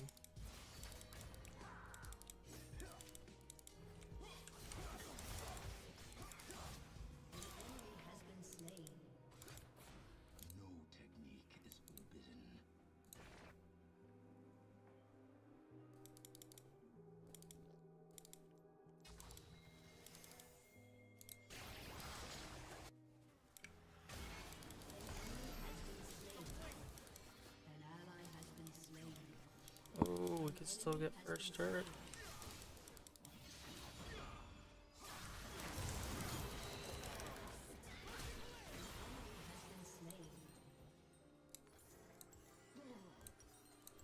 Fuck, he's tanky. Don't worry, I pay my fines and I'm a radio, so I no longer break the law. I'm too close to the feds nowadays. It's good, I'm glad to hear it. Staying out of trouble.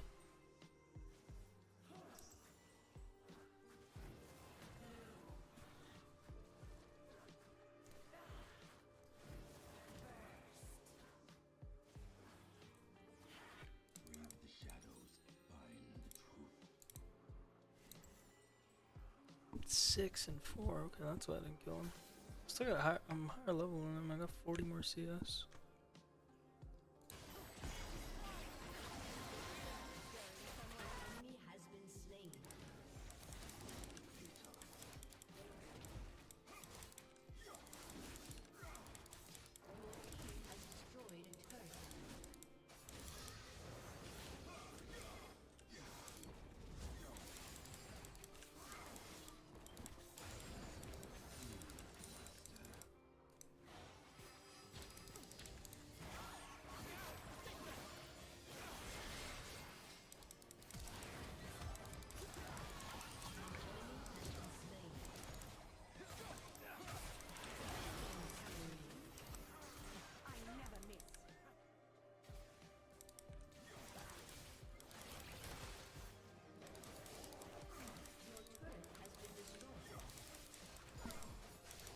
Wonder who will be next to get arrested.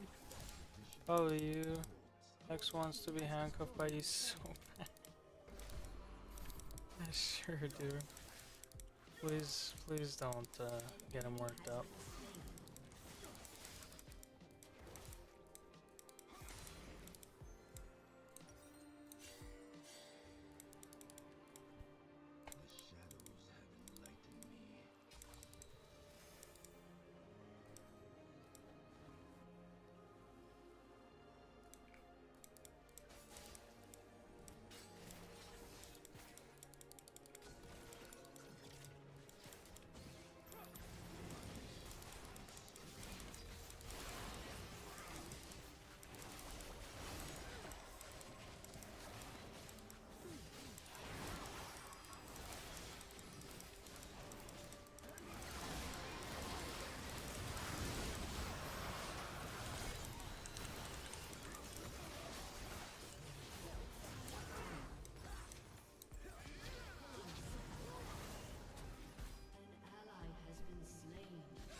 I'm getting carpal tunnel. Did you know the surgery for that is literally just cutting a tendon? You could probably do it at home.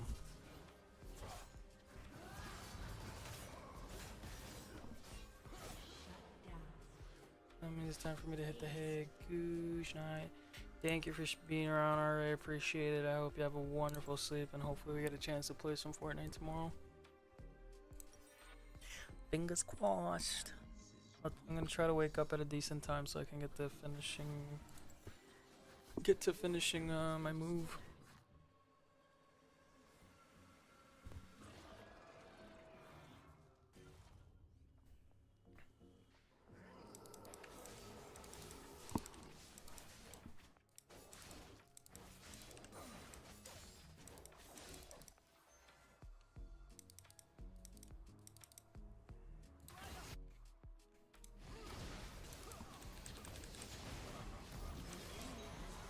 Dude.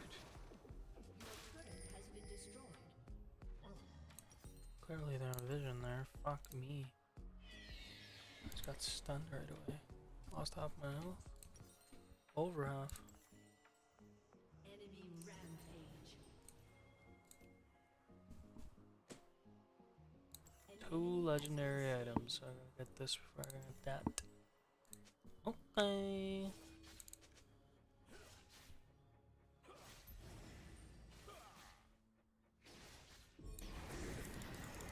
Oh shit.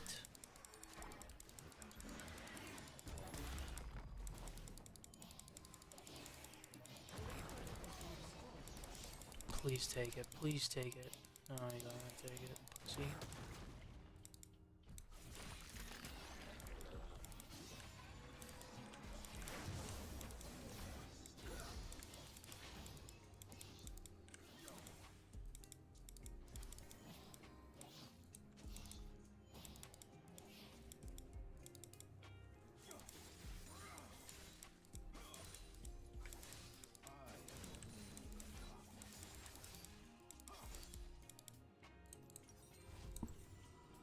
Oh, hang.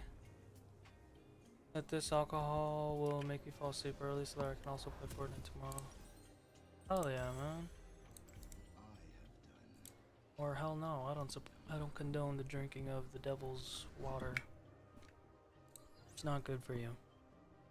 It's very, very bad for you, actually. Not doing too great, but I also never play this champ, so.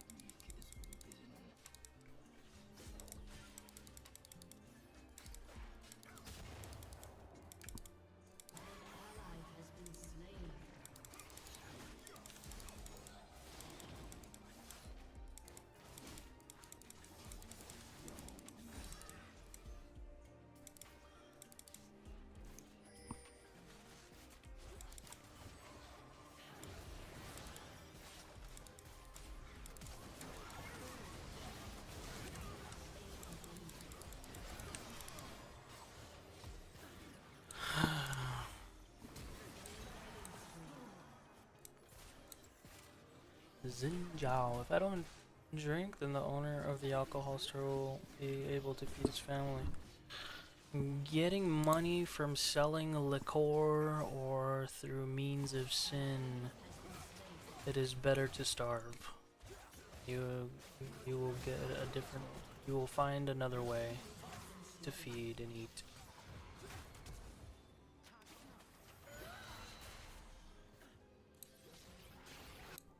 He's kind of annoying. He just builds full tank and he's allowed to do that. It's kind of useless. I mean, overall. But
a lot of healing on him. I mean, can I have 15k for a Nissan Skyline? Is that how much a Skyline costs there? I was telling Ari, I looked up a R34 earlier, and it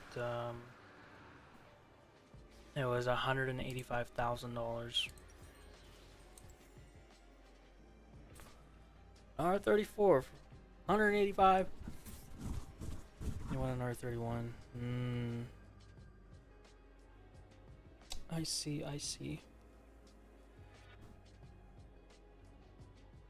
Dude, I can't seem to fucking get a kill because of the stupid Xin Zhao.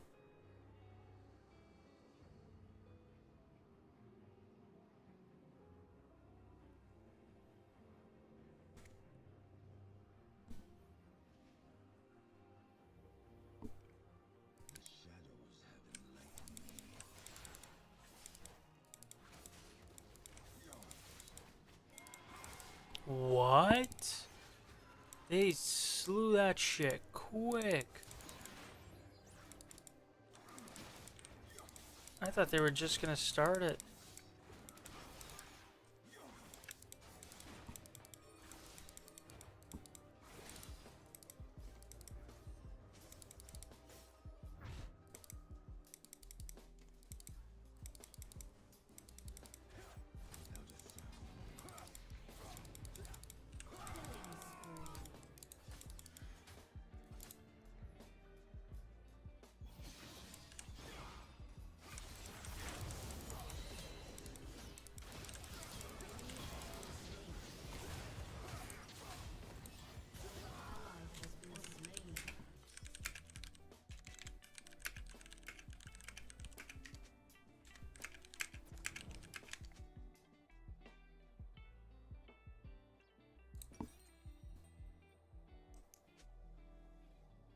An enemy has been slain.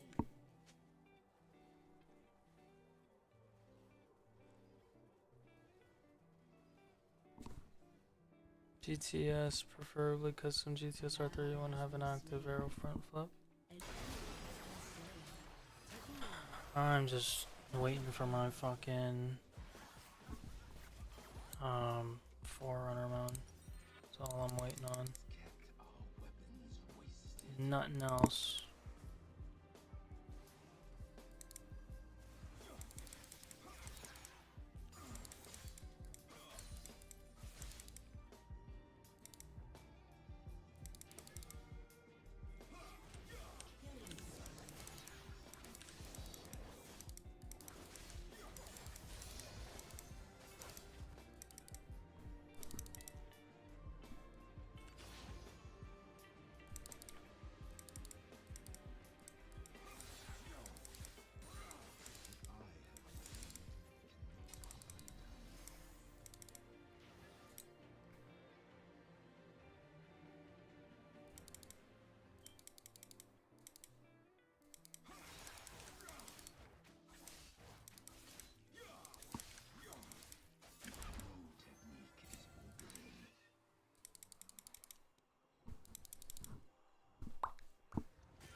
Okay.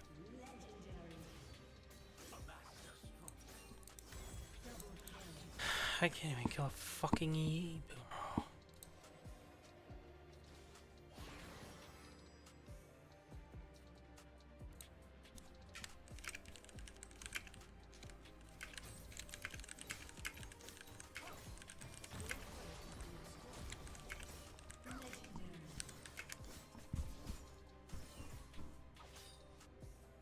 You can get pulled over to Twitty, which apparently is a record for that stretch of road. Well, good luck to him. He won't be driving very long. Your inhibitor has been destroyed.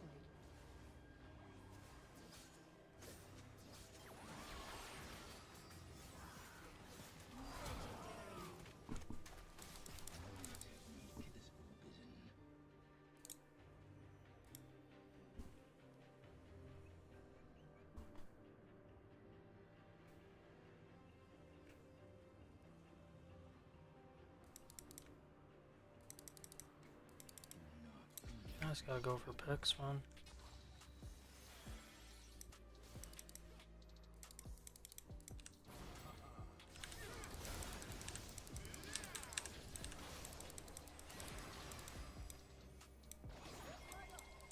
It's crazy, I can't even one-shot their brand. He's only level 15.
I need your opinion on something once you're done with this game.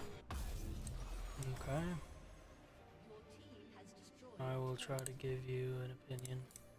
A good one, too. This game is really intense.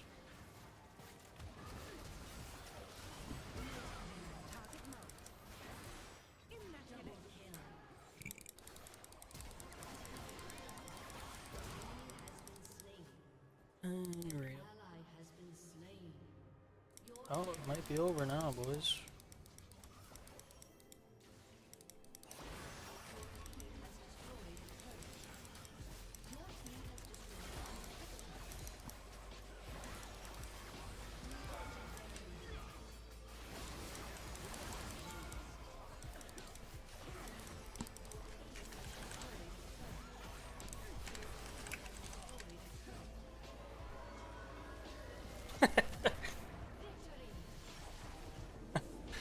Okay, what's up? I guess that didn't take as long as I thought.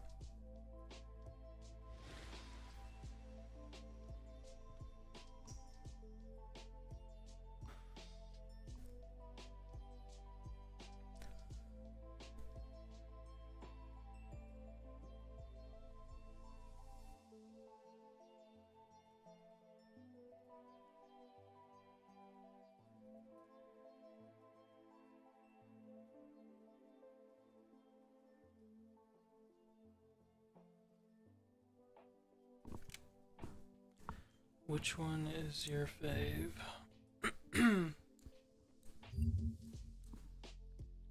Oh. Oh my god. Hold on. I leveled up. Am I level 30 yet? No, 28. Damn it. That was a really nice team, actually. I just... Oh, god, okay. Wow, you guys had these, eh?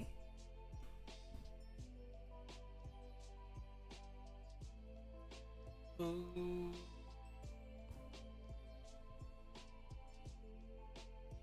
Oh, that is nice. Want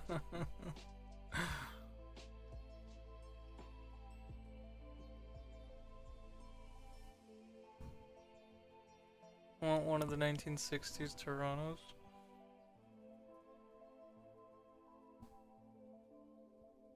Damn. Oh, I like it. The Fairlane. I like that. That is sexy. So far, probably this one.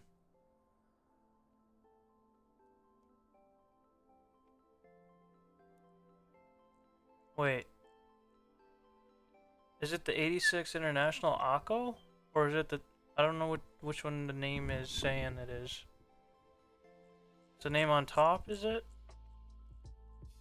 Yeah, okay, the name on top. The International Akko. Wait. It changes on you. This is for this. I was gonna say, that doesn't look like... that name doesn't suit the Ford Tank Fairlane V8. That's probably the sexiest car on here, in my opinion.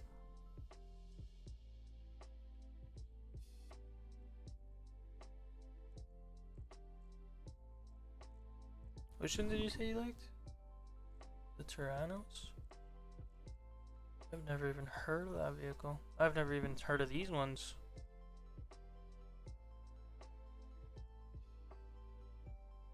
Oh!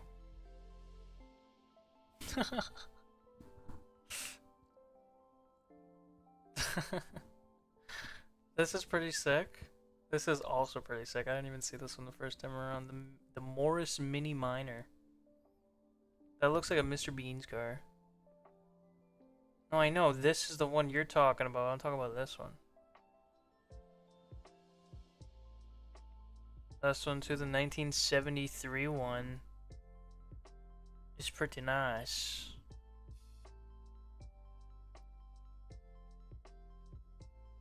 Falcon XR8. Where did I see that?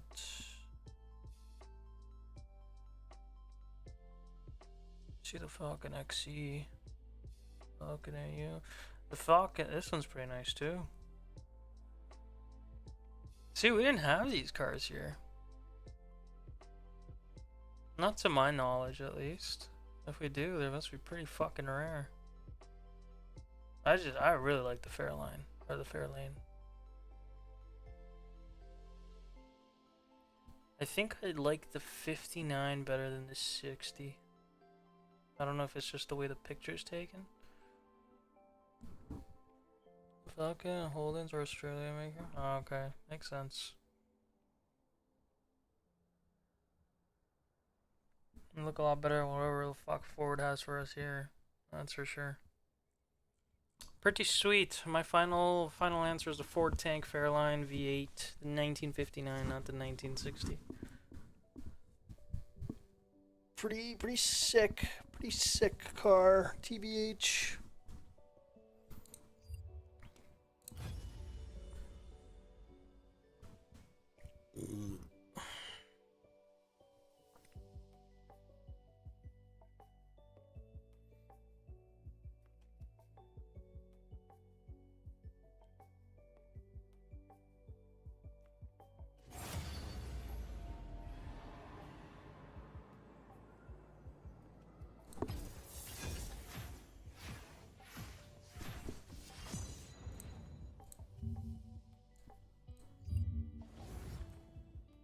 Crazy right across the mountain. You can hear them cheering.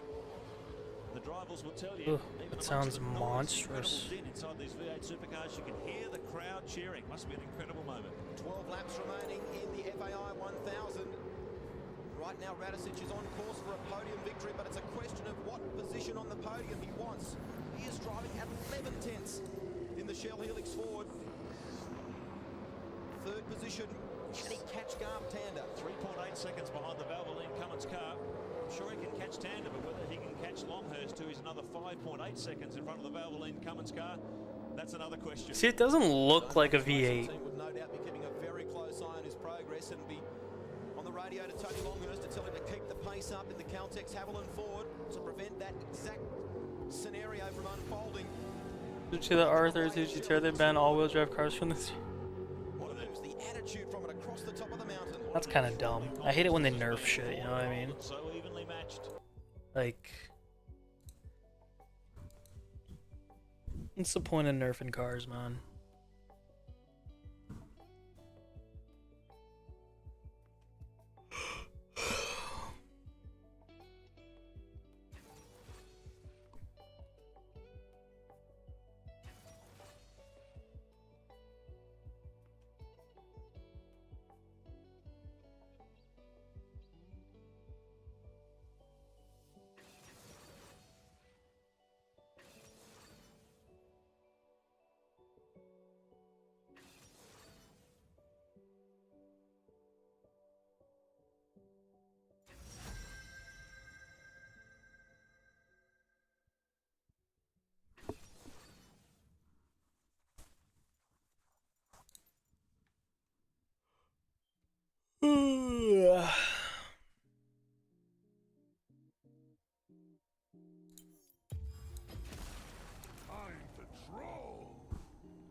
Okay, last game, because I am a very, very tired boy.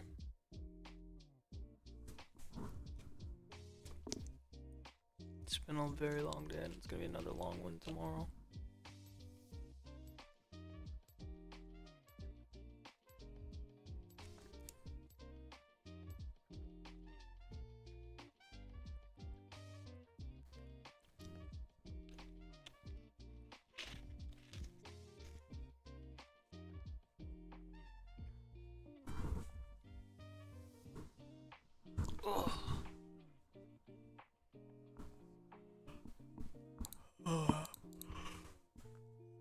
That's a very cool Echo skin.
Yeah, so this defeats the request series were strictly Australian cars, except for in the 90s when it was mostly Japanese, but from the 2000s it was Australian, so Holden cars was 4 or 5 now.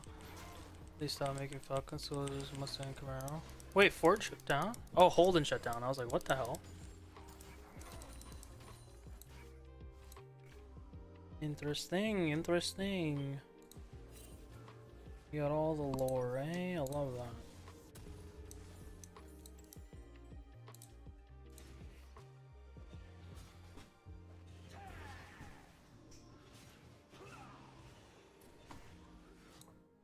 I kind of wish I grew up watching more sports or fucking any of this shit.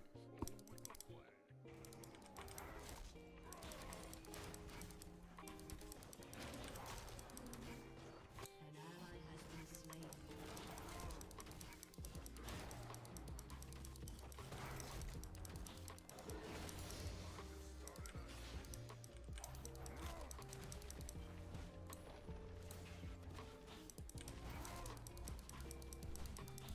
And they shut down because I guarantee that Holden GTS are beating every new model BMW on a track.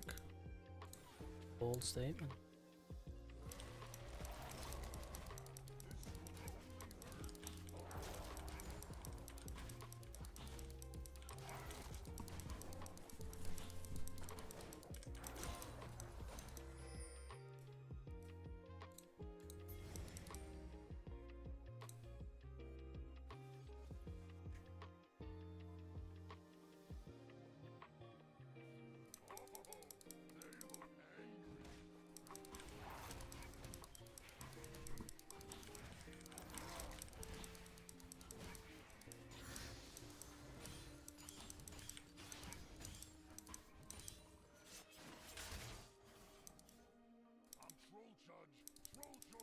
Enemy killing spree.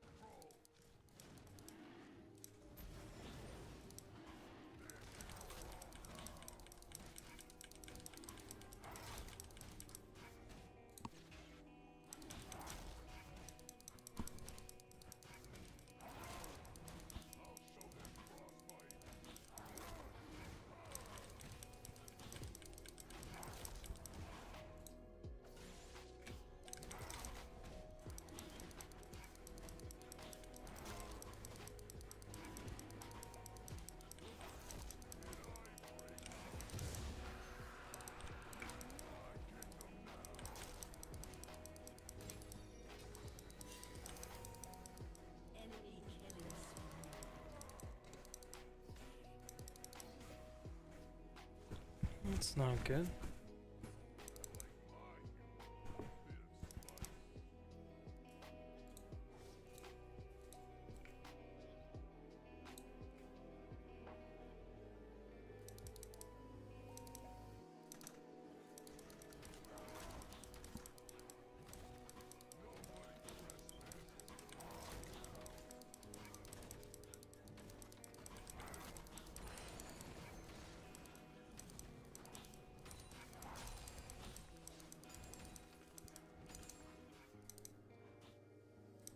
Work treads are fairly good.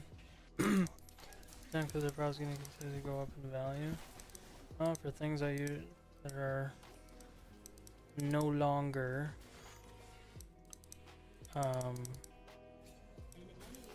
available. Makes sense.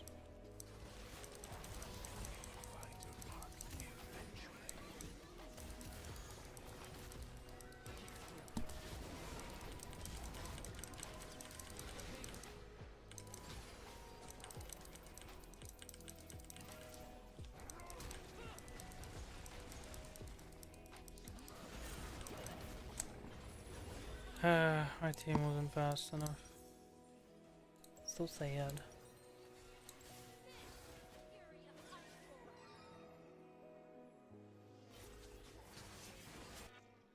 Who got that? Did he get that? Fuck him.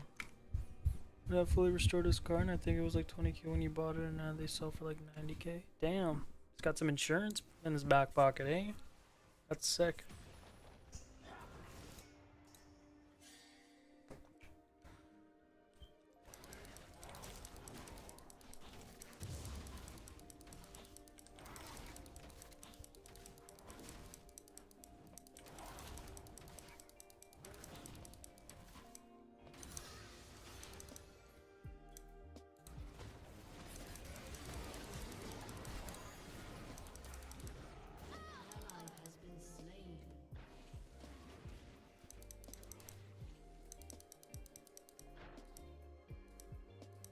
They saw me.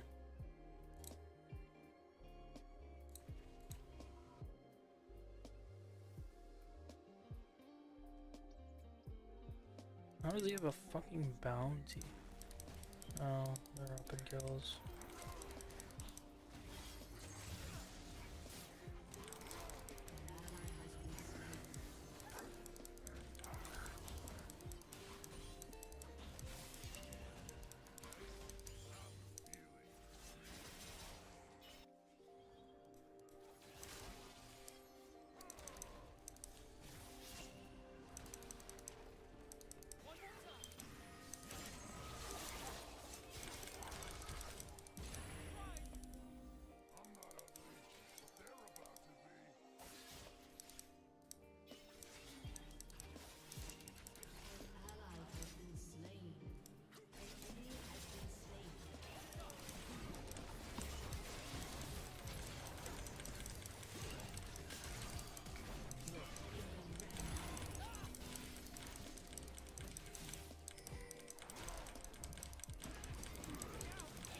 Dude, fuck, man.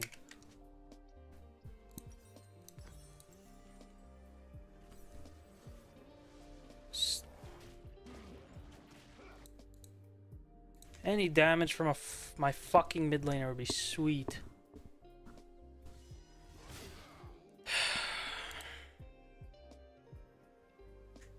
I don't know what's healing him, like he fucking... It's only a gold 3.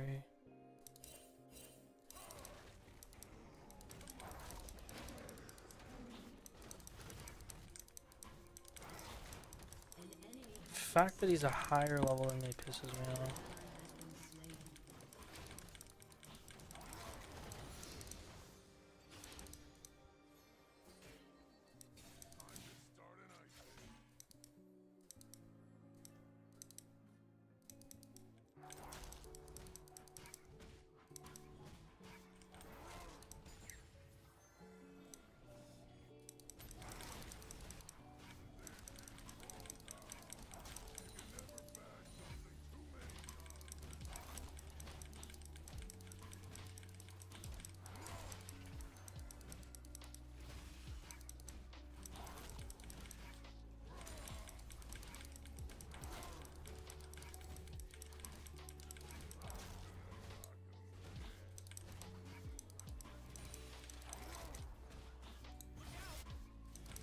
He's not low and he has ult still.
Just fucking half, bro. 8-1 fucking mid laner. 1 and 2. So fucking lame.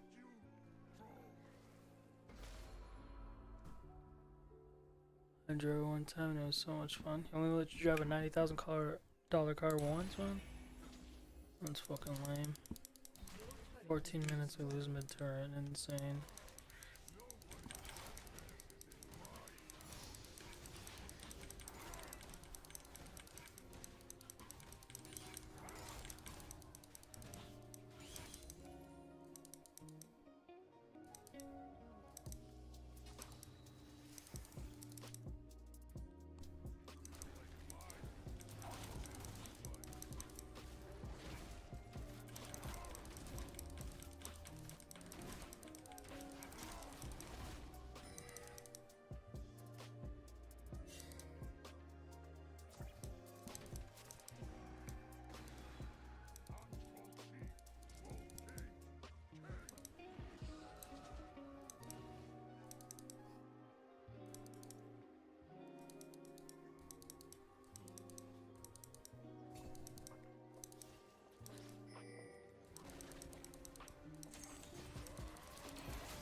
Absolutely dog shit team.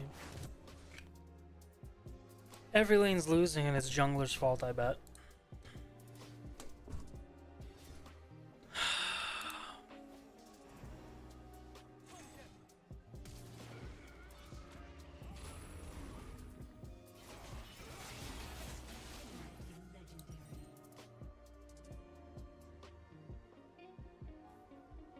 Please. FF. Please, God. FF. Thank God.